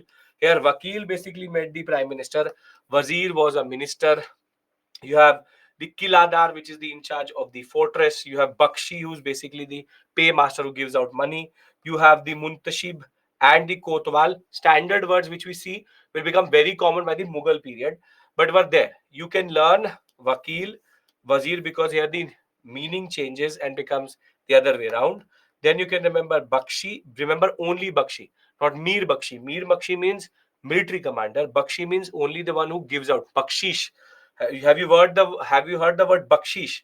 What does bakshish mean? Bakshish means your salary. So that word bakshish comes from bakshi. Bakshi. Then you have the fourth kotwal, and then you have the muntashib, who's the one who takes care of public morality, like a moral police. Mahmud I had divided the whole empire into four parts, which were called atarafs. He had four basic units called ataraf, and it was Daulatabad, Berar, Bidar, and Gulbarg, which is basically four basic ideas. On the other hand, when Mahmud Gawan will come, he will say these are two bigger unit. So he will change the name from Ataraf to Taraf. That is the word Taraf means what? But Taraf means what? Taraf means what? I'm making you learn it so that you don't have to learn it. Means direction. Side, direction. So the same way he had made from Ataraf to Taraf, four directions to he made into eight directions or eight provinces. Don't have to learn that. And they were very open to how they gave the salary. It's a properly decentralized system also, because they were giving these land grants called jagirs. These are land grants, and very simply these land grants were in lieu of salary, but some also got paid in cash. So there's no one standard policy. There's no one standard policy, but either way, they were very open. Bahmani is not that important for us when it comes to administrative setup, as much as what happens architecturally. We will discuss this again further in art and architecture, but Mahmud Gawan and Firoz Shah Bahmani are known for a very important madrasa, which is called the Bidar Madrasa. This is considered the Nalanda University of Deccan, wherein the students used to learn for free, and they used to get clothing, food, and shelter. And in that regard, a lot of scholars were also brought in to teach in this madrasa. So this is basically considered the Nalanda of the Deccan sector. Bidar Madrasa now only stands in these ruins like this, but was considered very important that way. Madrasa is basically a area of learning. Now, when the Bahmani kingdom will become weak after 1490, it will start to disintegrate. While Vijayanagara remains one unit, After 1490, it will disintegrate into 5 parts: Golconda, Berar, Ahmednagar, Bijapur, and Bidar. Now, what I want to do here is I want to give you a timeline. And that timeline is all of medieval India. Can I do that? Can I do that? Can I give you the medieval timeline? Yes? Yes? Okay. Now, before that, do these 2 questions with me, and then we'll move forward. Okay. Now, with this, Vijayanagara Bahman is over. I have to give you a timeline, and I have to explain to you the whole medieval timeline. Regarding the taxation system of Krishnadeva, the ruler of Vijayanagara, consider the following statements. The tax rate on land was fixed depending on the quality of land. Private owners of workshops paid an industries tax.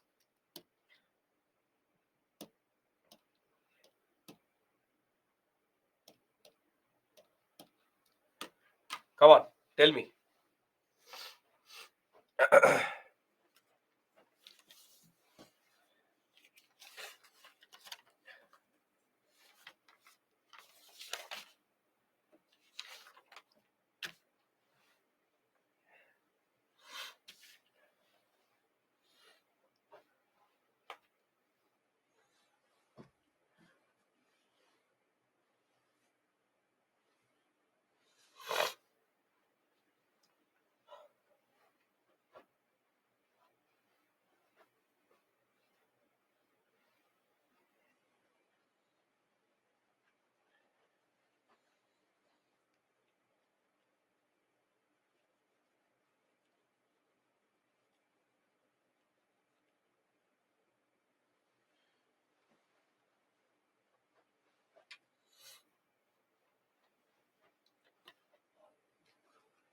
Okay.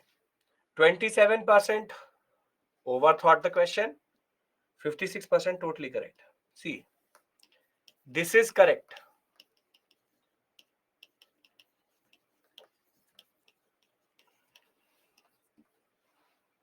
Did we talk about the first statement? Tax rate based on quality of land? Yes. Now, I know the people who have answered only one basically saw this word and said that industries don't exist and therefore industry tax cannot be there.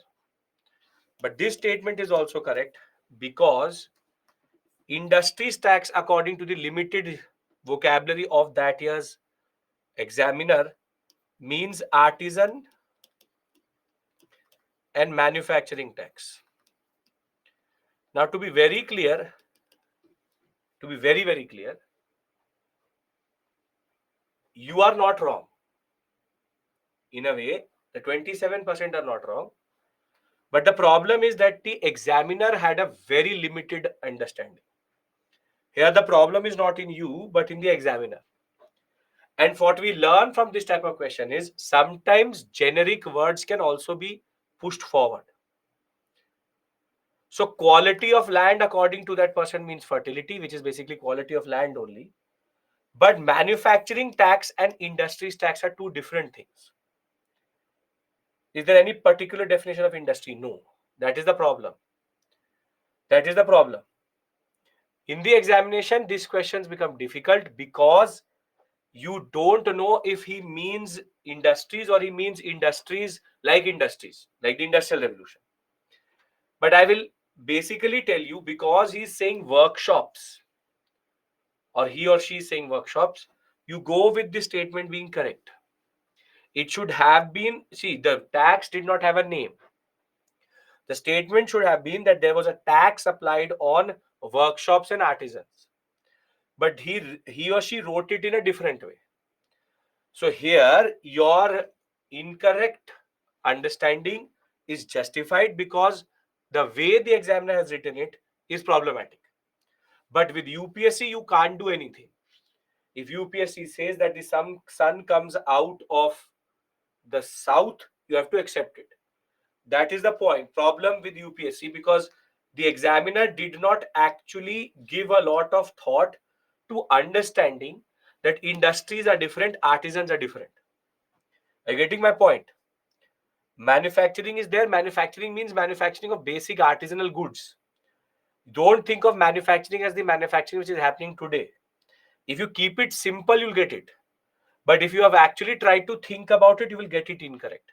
And again, I don't blame you. This is the problem with how you go forward.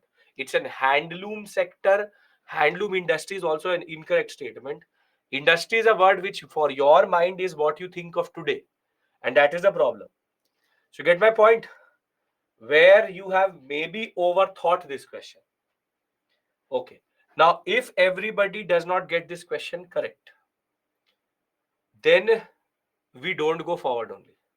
I want 80% plus answer correct. Banjaras during medieval history or period of Indian history were generally. The more the time I will give, the more you will get confused, but I want you to see. 1 second.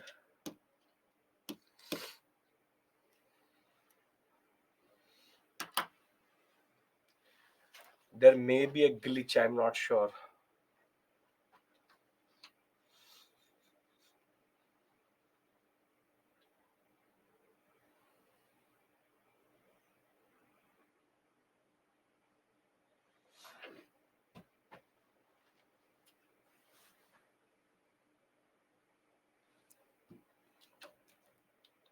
Did any question answer come in front of you?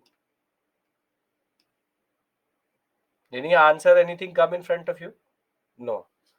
So there was a glitch. It refreshed my place. 1 second. Now again, there's an issue. There's an issue. There's something. There's an issue. The answer is D. Traders. Traders. Not agriculture, not warriors, not weavers. Very easy question. If it came, very good. If it did not come, D is the answer. There's a glitch in the polling system. 71% correct. So you should stop, right? छोड़ दें यहीं पे छोड़ दें.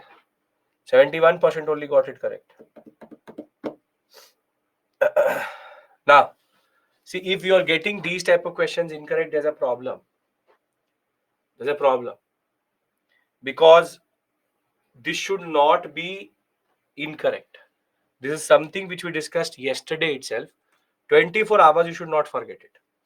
Now, I am going to enter the fourth module, which is Mughal India Part 1. And these are two modules together, Mughal India Part 1 and Part 2. For module number 4, unfortunately, this does not exist now. NCRT somehow deleted these chapters, but I have what is important in these chapters in the PPT itself. You can read Satish Chandra 4 chapters and 1 chapter in 7th class NCRT.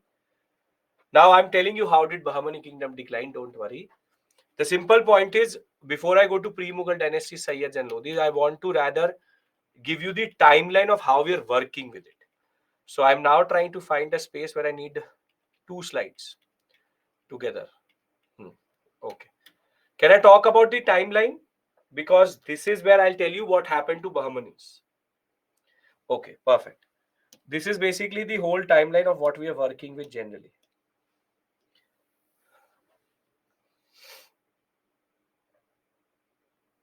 Okay.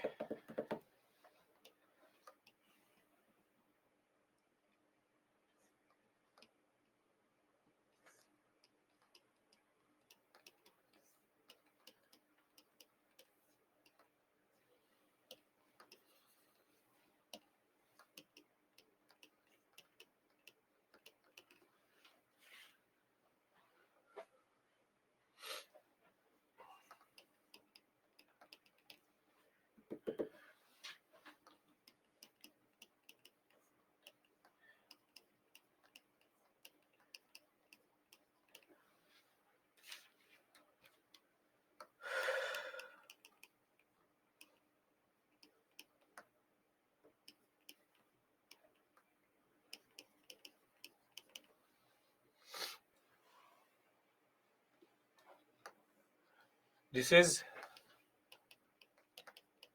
rise timeline. I'll give you one more.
Now see, what happens is because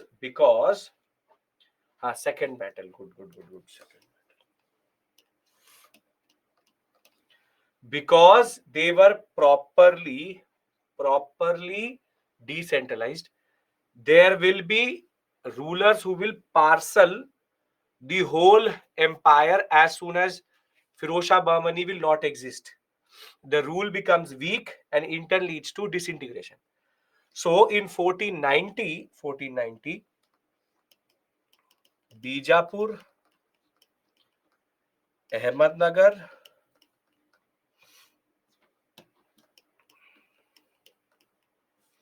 and Berar will emerge out of the Bahmanis. In 1492, you will have Bidar, and in 1518 you will have Golconda. 1526 is First Battle of Panipat, and 1527 is Bahmani rule fully destroyed. Now, if this is clear, I want to give you the larger timeline of whole of medieval India. Can I do that?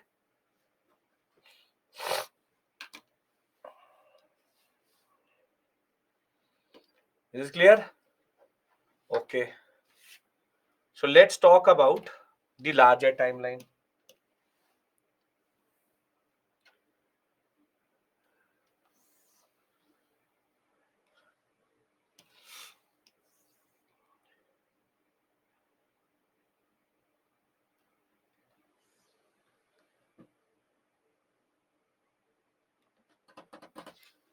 Okay.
Okay.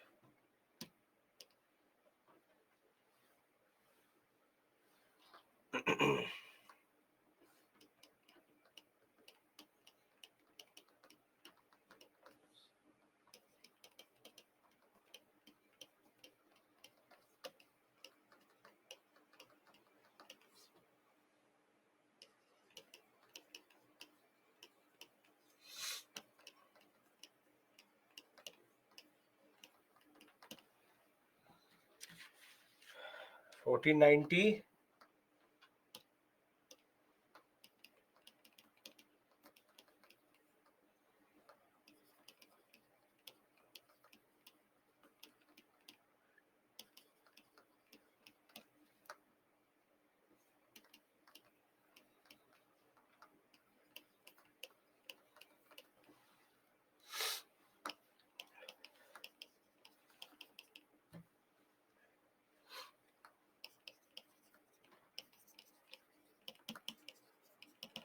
What is 17 not 7? What is 17 not 7?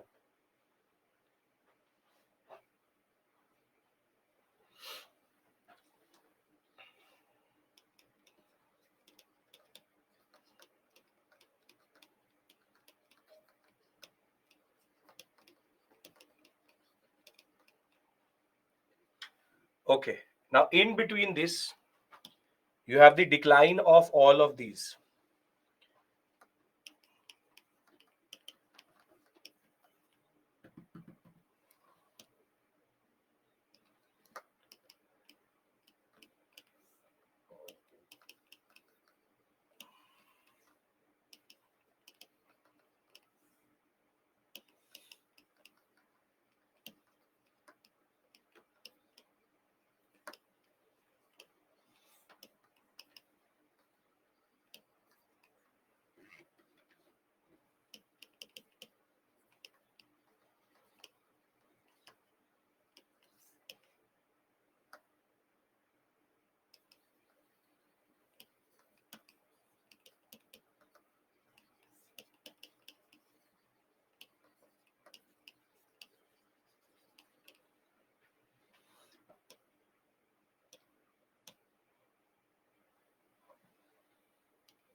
Make sense?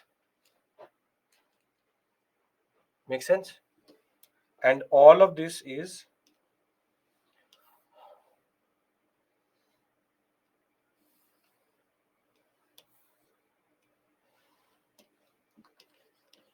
Mughal rule.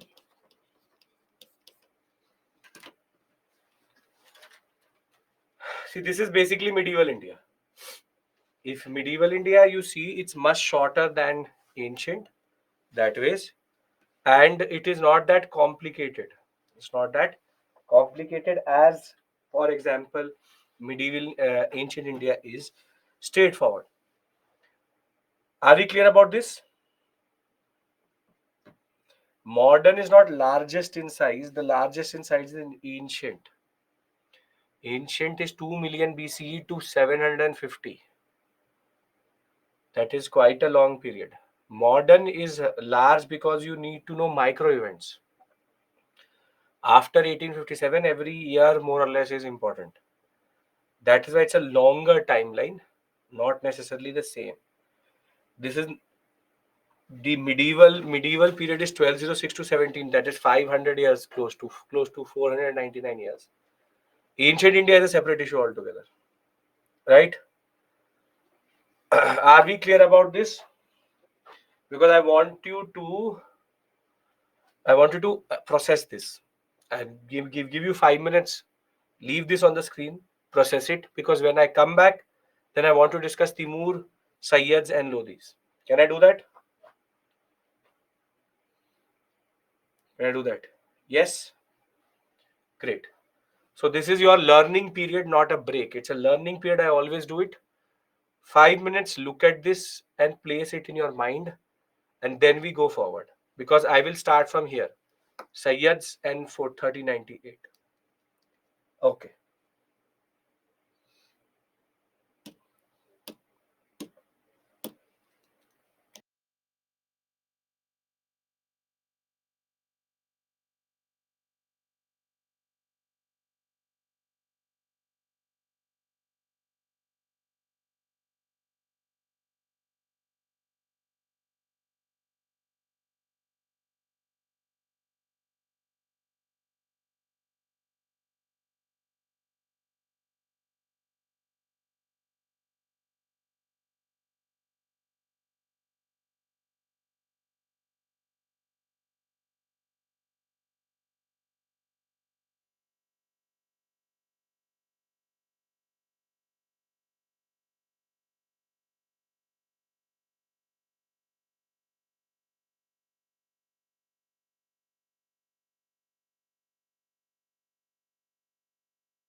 Okay, done.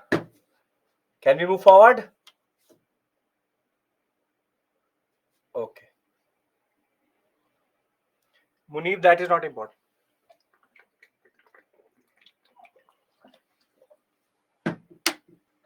Okay, now let's talk about the pre-Mughal, what we call as pre-Mughal polities. See, sir, dates are important. The ones which I've written, obviously they are important. Bahmani rule 1527. Once Bijapur, Golconda, Berar start to come out, it is already end of rule. Now, pre-Mughal polity means Sayyads and Lodhis, but sometimes both are considered part of Delhi Sultanate.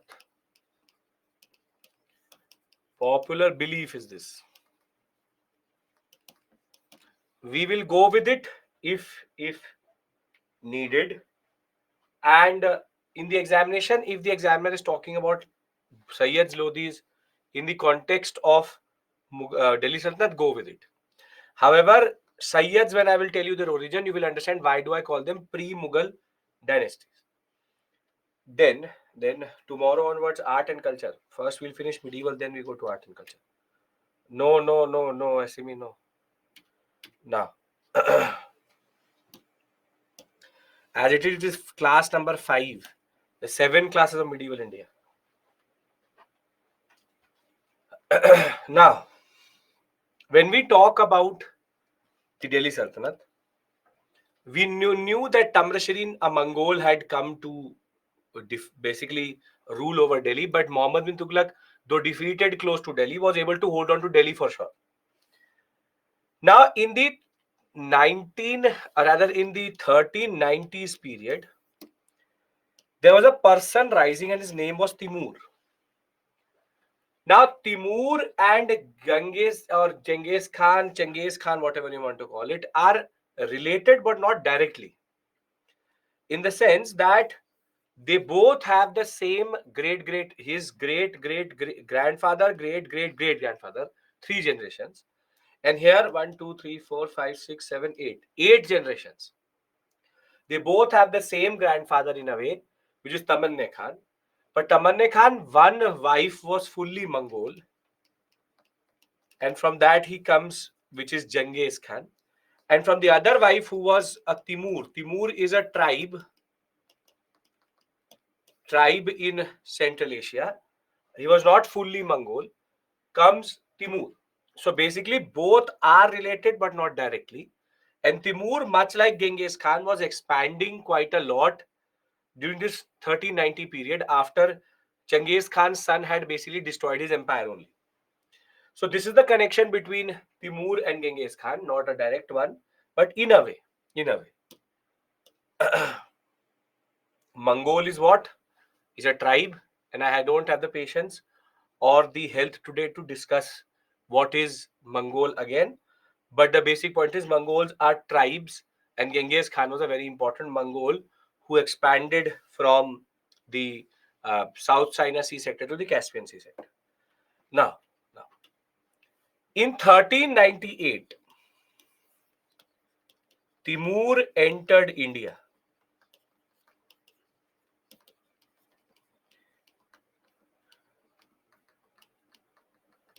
And he defeated Mahmud Tughlaq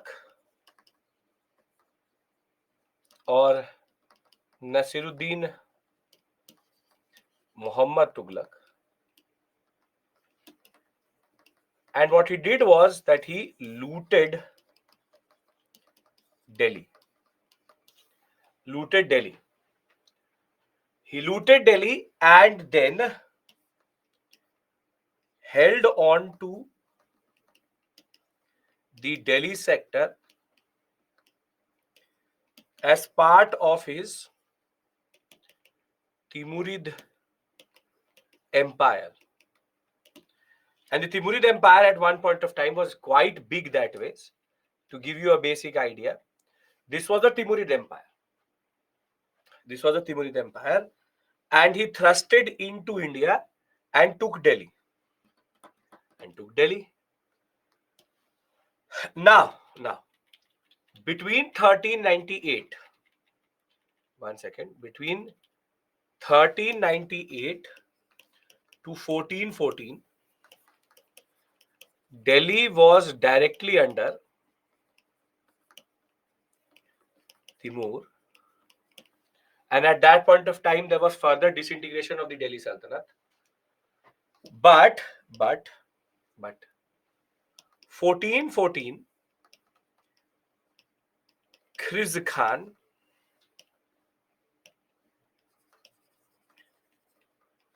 Khan, he's a Sayyid.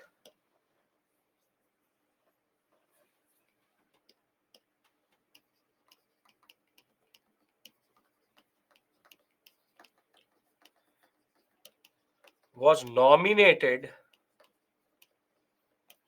by Timur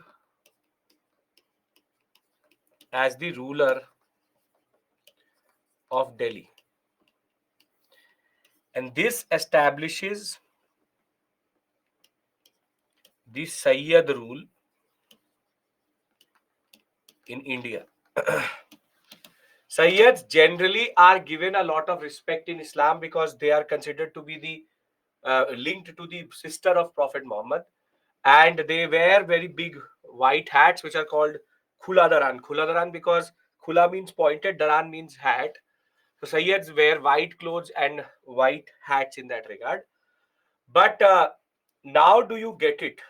Now do you get it? Why I am saying that they are not part of Delhi Sultanate? Why they are not part of Delhi Sultanate? Do you get the logic? Why they are not part of it? Because basically, if Timur is establishing Sayyid's dynasty, it does not technically become a part of the Delhi Sultanate.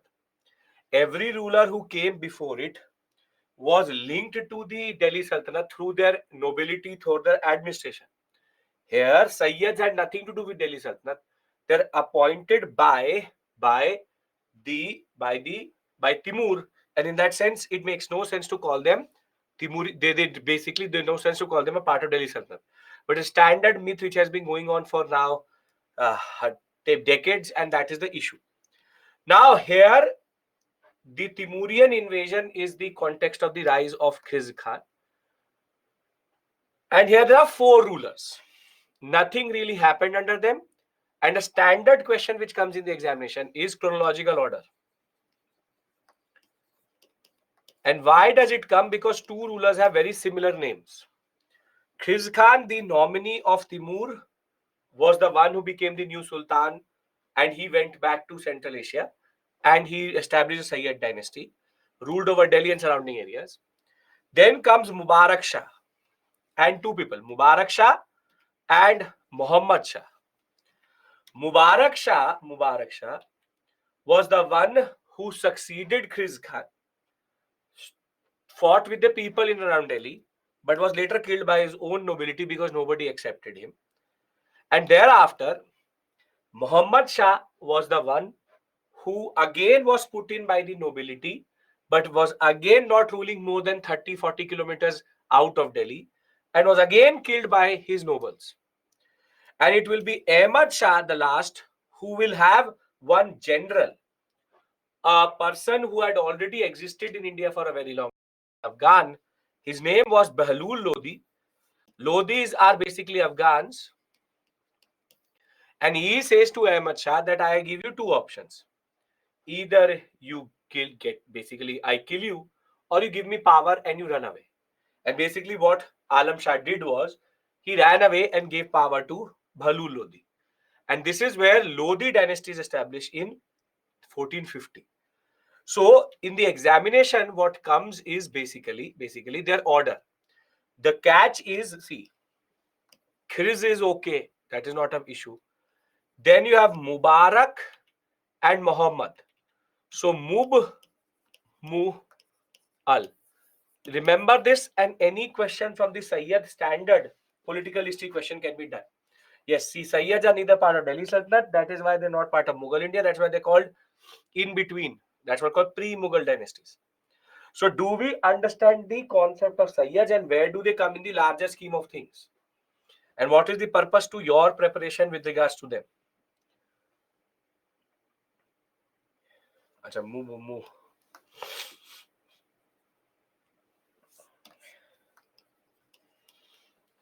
Okay. Now, are we clear about Sayyids, please? Because then I talk about Lodhis. Lodhis is interesting.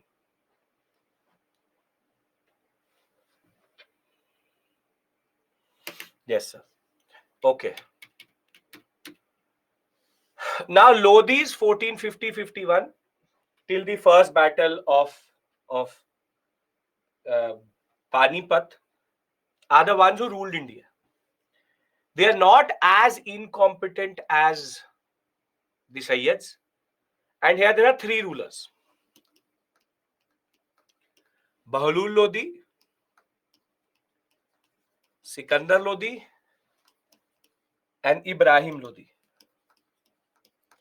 The people would have given a mock, would have got a question out of them, wherein they were asking what are the basic contributions of Lodis. If you've given it, you would know what are the basic contributions of the Lodis, and it asked which one is the correct one. And that also has been made with simple basic ideas if you know the basic story of Lodis. Now, Bahlul is, see, all are Afghans. And Afghans have a simple concept that the Sultan is always surrounded by his nobles. And he is first amongst equals. Till today, there is a spirit which the Afghans have, which is of brotherhood, wherein the concept is that the Sultan is not a Sultan because he's privileged, but because he's first among equals. Where have we seen this previously? In which system we've seen this previously? Where have we seen this previously? Rajan, but in medieval India. Very good, Aditya. Which is Iltutmish and Chahalgani. Iltutmish and Chahalgani is basically the same system, and Lodhis believe in that system, which is Sultan not being just a random person, but being part as a first amongst equal. Now, Bahlul Lodi, in that regard, is an Afghan Sardar who was basically active when Timur attacked. He will take power away from Shah Alam and he will establish his empire bigger and bigger, at least in the northern sector. So from modern day Delhi to at least Bengal, he will be able to take this area. He's a kind and generous ruler and generally very, very good when it comes to non-Muslim population. But the problem starts after Bahlul Lodi dies, because his sons and his grandson don't take the power as a concept of first among equals, but they start to assert their power on nobles. Why am I having this discussion with you? I'm basically creating the context for the first battle of Panipat. So the simple point is, Bahlul Lodi honored his nobles. However, when it came to Sikandar Lodi, he did not do that. Sikandar Lodi is considered a very staunch Sunni Muslim, very, very religiously intolerant. He will do something which will change the political center of India, which is he will shift the capital from Delhi to Agra. Sikandar Lodi, from 1206 to 1489, Delhi remained the power capital. Thereafter, he will shift it to Agra, and it will only be Shah Jahan who will bring back the power to Delhi. So Delhi will lose its position as the seat of power to Agra, which was a city founded by Sikandar Lodi himself. He will also introduce a new type of measurement, 32 units of measurement, which is called Gaj-e-Sikandari. You have Gaj, he introduced a new one. Gaj mostly has 40. He had 32. But he was not very, very tolerant. Not very, very tolerant. But it was his son Ibrahim Lodi who basically made his nobles extremely angry. He's started to assert a lot of his power on his governors and his nobles. And one of his governors was a person called Daulat Khan Lodi, who used to rule in the western sector, or what we call as northwestern sector. He was the governor of Punjab, and he literally hated Ibrahim Lodi the way he was operating.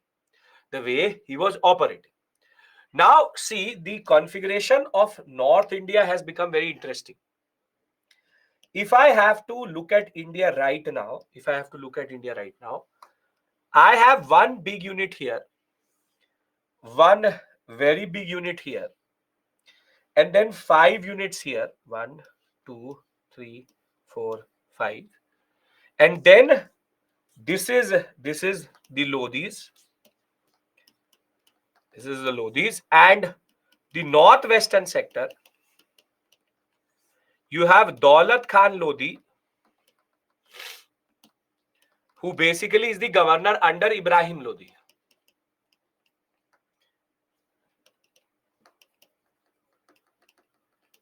On the other hand, you have Vijayanagara Empire here.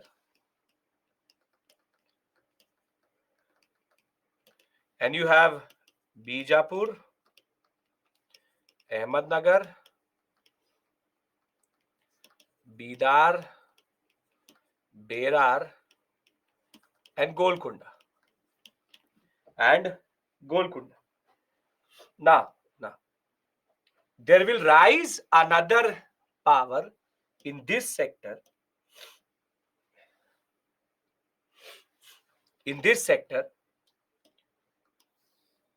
And his name was Rana Sangha of Mewar. So the Rajputs will again rise as a new unit in the Rajasthan sector, making India look something like this, wherein you have Vijayanagara, Bijapur, Golconda, Berar, Bidar, Golconda, and you will have Rana Sangha who will emerge here,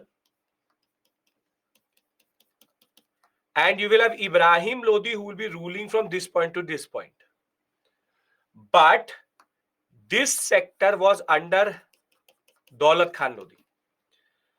From time to time, Rana Sangha was trying to fight with Ibrahim Lodi, but Rana Sangha is not very powerful, or not that powerful. He had inflicted defeats, but he can't fully take Lodi dynasty.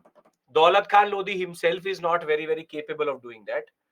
And in that sense, Daulat Khan Lodi hates Ibrahim Lodi, Rana Sangha hates Ibrahim Lodi. That is where they bond. But neither is capable of fighting with Ibrahim Lodi in that regard, because Ibrahim Lodi is too powerful to be defeated by these two governors, or one governor and one ruler. So are we clear about the political formation? Because now I will bring Babur to the question. This is the scene, or this is the basic scene as of 1526. As of 1526, this is the scene in India. And the question is, both Rana Sangha and Daulat Khan Lodi will invite Babur to come and fight with Ibrahim Lodi. And that will become the context for the first battle of Panipat. But the question was, a son of Timur, the ruler of Fargana, what was he doing in Kabul? Basically, Daulat Khan Lodi, Rana Sangha, the plan was, they got to know that a son of Timur, the one who had defeated the Tughlaqs, was sitting in Kabul, and they thought that they will bring or ask Babur to come, defeat Ibrahim Lodi, and then Daulat Khan Lodi and Rana Sangha would divide the empire equally amongst themselves. But Babur came with a different intention altogether. And that is the question here. What is the ruler of Fargana, which is in the Central Asian sector, sitting in Kabul and doing? What is he doing in Kabul, and why is he in Kabul, and why does he not go back, and how does Mughal rule get established? This is the question which I need to discuss. For that, I need to go to the Central Asian story. Can I do that? If we are clear about the Indian scene.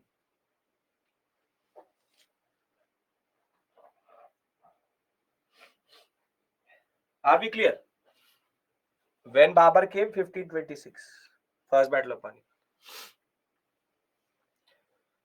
He's not a direct son of Timur. He's great grandson of Timur. It's a way of saying. Okay, Indian scene is clear. Okay, now what is Babar doing? What is Babar doing? Now, in order to understand, I will tell you what is this Timurid connection. Now, in order to understand what is Babar doing here, we need to understand what Timur did with his empire. What is the tradition which Mongols have when the father dies? When the father dies, what is the tradition?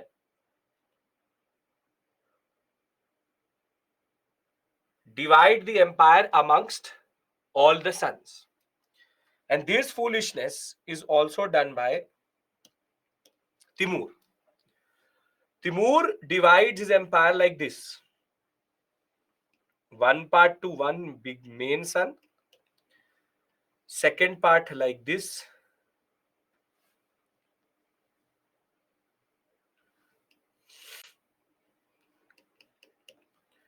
And third part like this.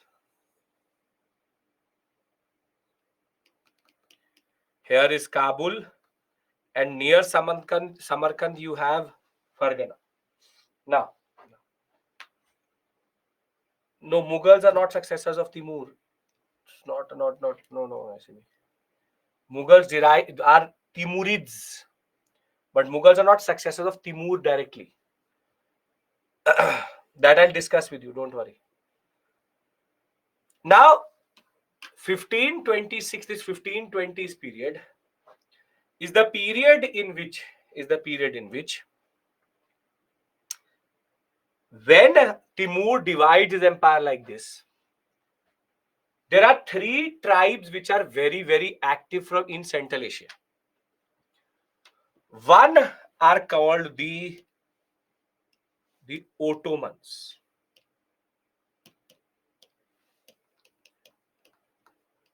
What the Ottomans do is that they enter from the northern sector and they very quickly take this whole area away from the first son.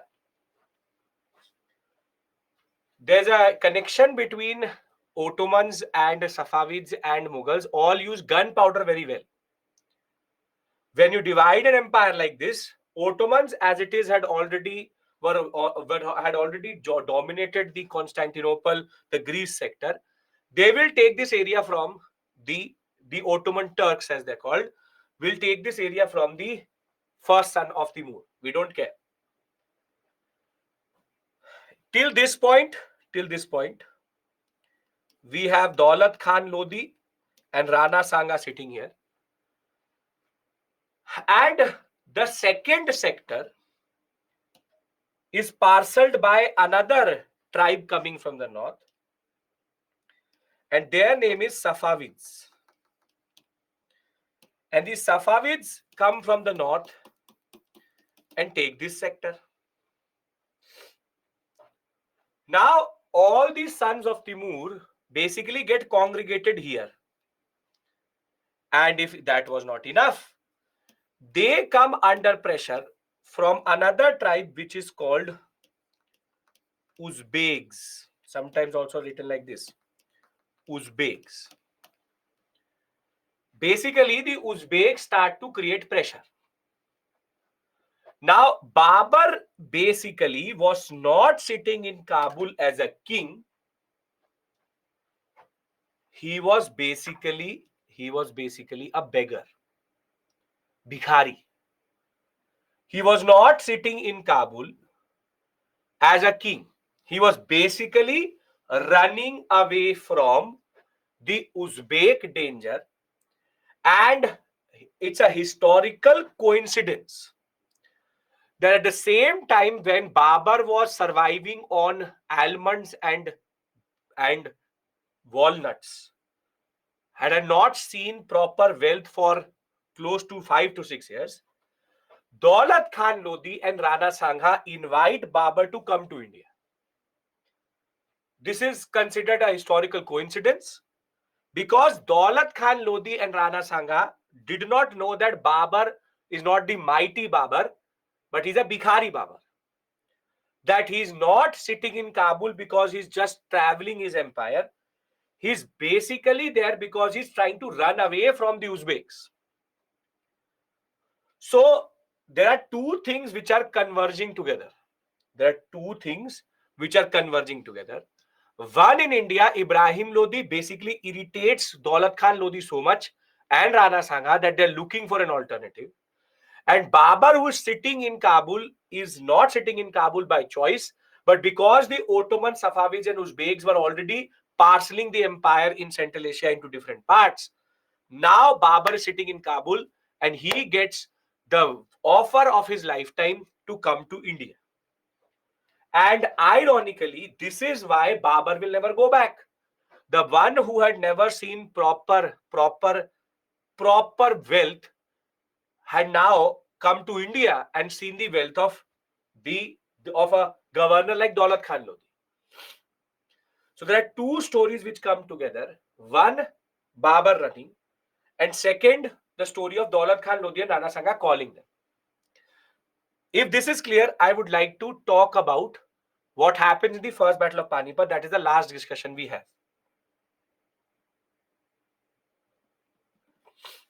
Arey, Babur was not really a beggar. It's a sarcastic way. Thank you for the SME to say it.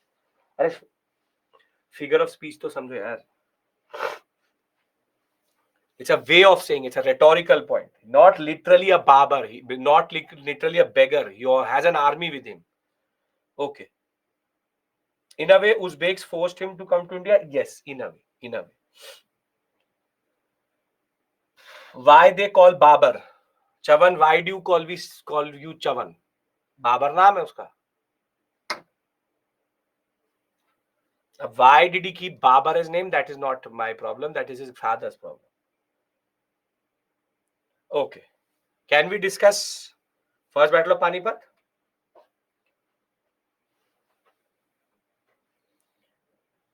Why they called Mughals? I'm coming to that. Now. See, the Mughal thing is, see, I'll tell you this answer right now itself.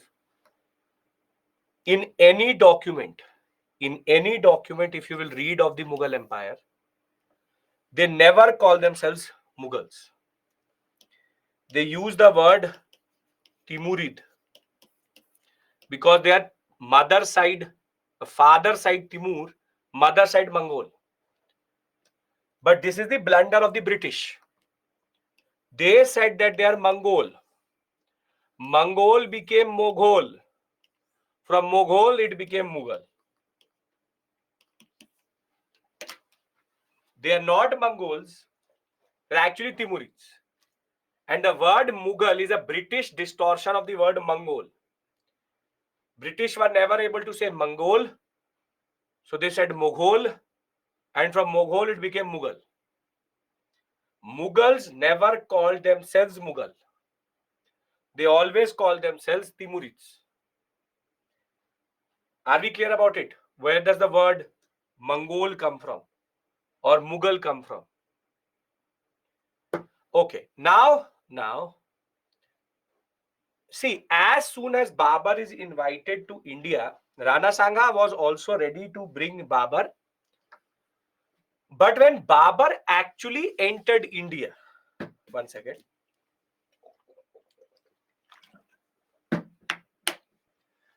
When Babur actually entered India, Rana Sangha automatically realized that this Babur is not what we think he is.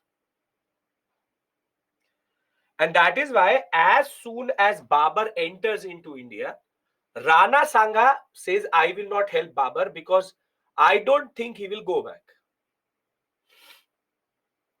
And he was right. But Daulat Khan Lodi was literally frustrated by Ibrahim Lodi. He said, I will help him. I believe he should go back. He was incorrect, but he believed in that. Now, a standard question which is asked is, why did they meet at Panipat? Why the three battles happen in Panipat? And the reason for that is very simple. Panipat, if you're coming from the Gomal and Khyber Pass, Panipat basically is in a wedging point. It's like a wedge point. Two ranges come together in a way with a small exit. One the Shivalik and the other one Aravali. The Aravalis and the Shivalik create such a fulcrum that if you have to come from the northwestern sector, from one side you will have the Aravalis and on one side you will have the Shivaliks. You have to cross Panipat. If you ever cross this section, if you're coming from Amritsar and going towards Delhi, Panipat is only the small plain area through which you can actually enter. And that is why Panipat suited Babur also, because Babur had to use a certain strategy. And also at the same point of time, Panipat was like an entry point.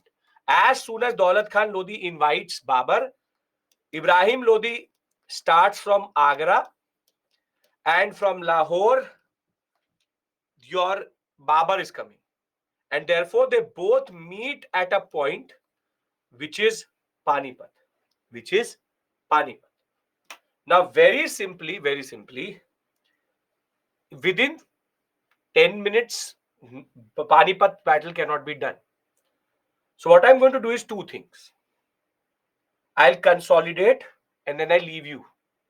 Because I don't want to rush the battle because it's quite important. Because three things will be used which will never used in the Indian subcontinent. So now you tell me, we started with Vijayanagara Bahamani. This point I will come to again tomorrow. We started with Vijayanagara Bahamani. Vijayanagara Bahamani, I discussed with you. Vijayanagara, Nayankara, Krishna Devraya, Devraya 1, Devraya 2, and Iyengar system. Anybody has any issue in that? Anybody? No, sir. Okay. Now the second question is, we did Bahamani and we did this timeline. I hope that this timeline is more or less clear in your mind. And when we talked about Bahamani rule, we basically tried to understand Firoz Shah Bahmani and Mahmud Gawan properly. And then we've discussed Sayyids and Lodis. Sayyids are nominated by Timur, Khirs Khan, Mubarak Shah, Muhammad Shah, Shah Alam, or Alam Shah rather, and Lodis, Balul, Sikandar, Ibrahim. And the connection of Daulat Khan Lodi with Rana Sanga, them inviting Babur, and I have left you at the point when the first battle of Panipat is going to start. And why was Babur sitting in Panipat? Why was Babur sitting in Kabul? If all of this is clear, we end today and we pick up this tomorrow. Tomorrow is Thursday, Friday, Mughal. Most probably by Monday, we'll start art and culture. Done? Perfect. So thank you. I will see you tomorrow. I hope my health improves. If it doesn't, then we'll see. But I'm not 100%. We'll see. I have a very bad cold. So we'll see. Most probably I will come because already 2 classes have been lost. I could have easily cancelled today's class. I didn't. But let's see. So I'll see you tomorrow for sure. And we will take the story forward, talk about Mughals. Thank you. Take care. Bye-bye.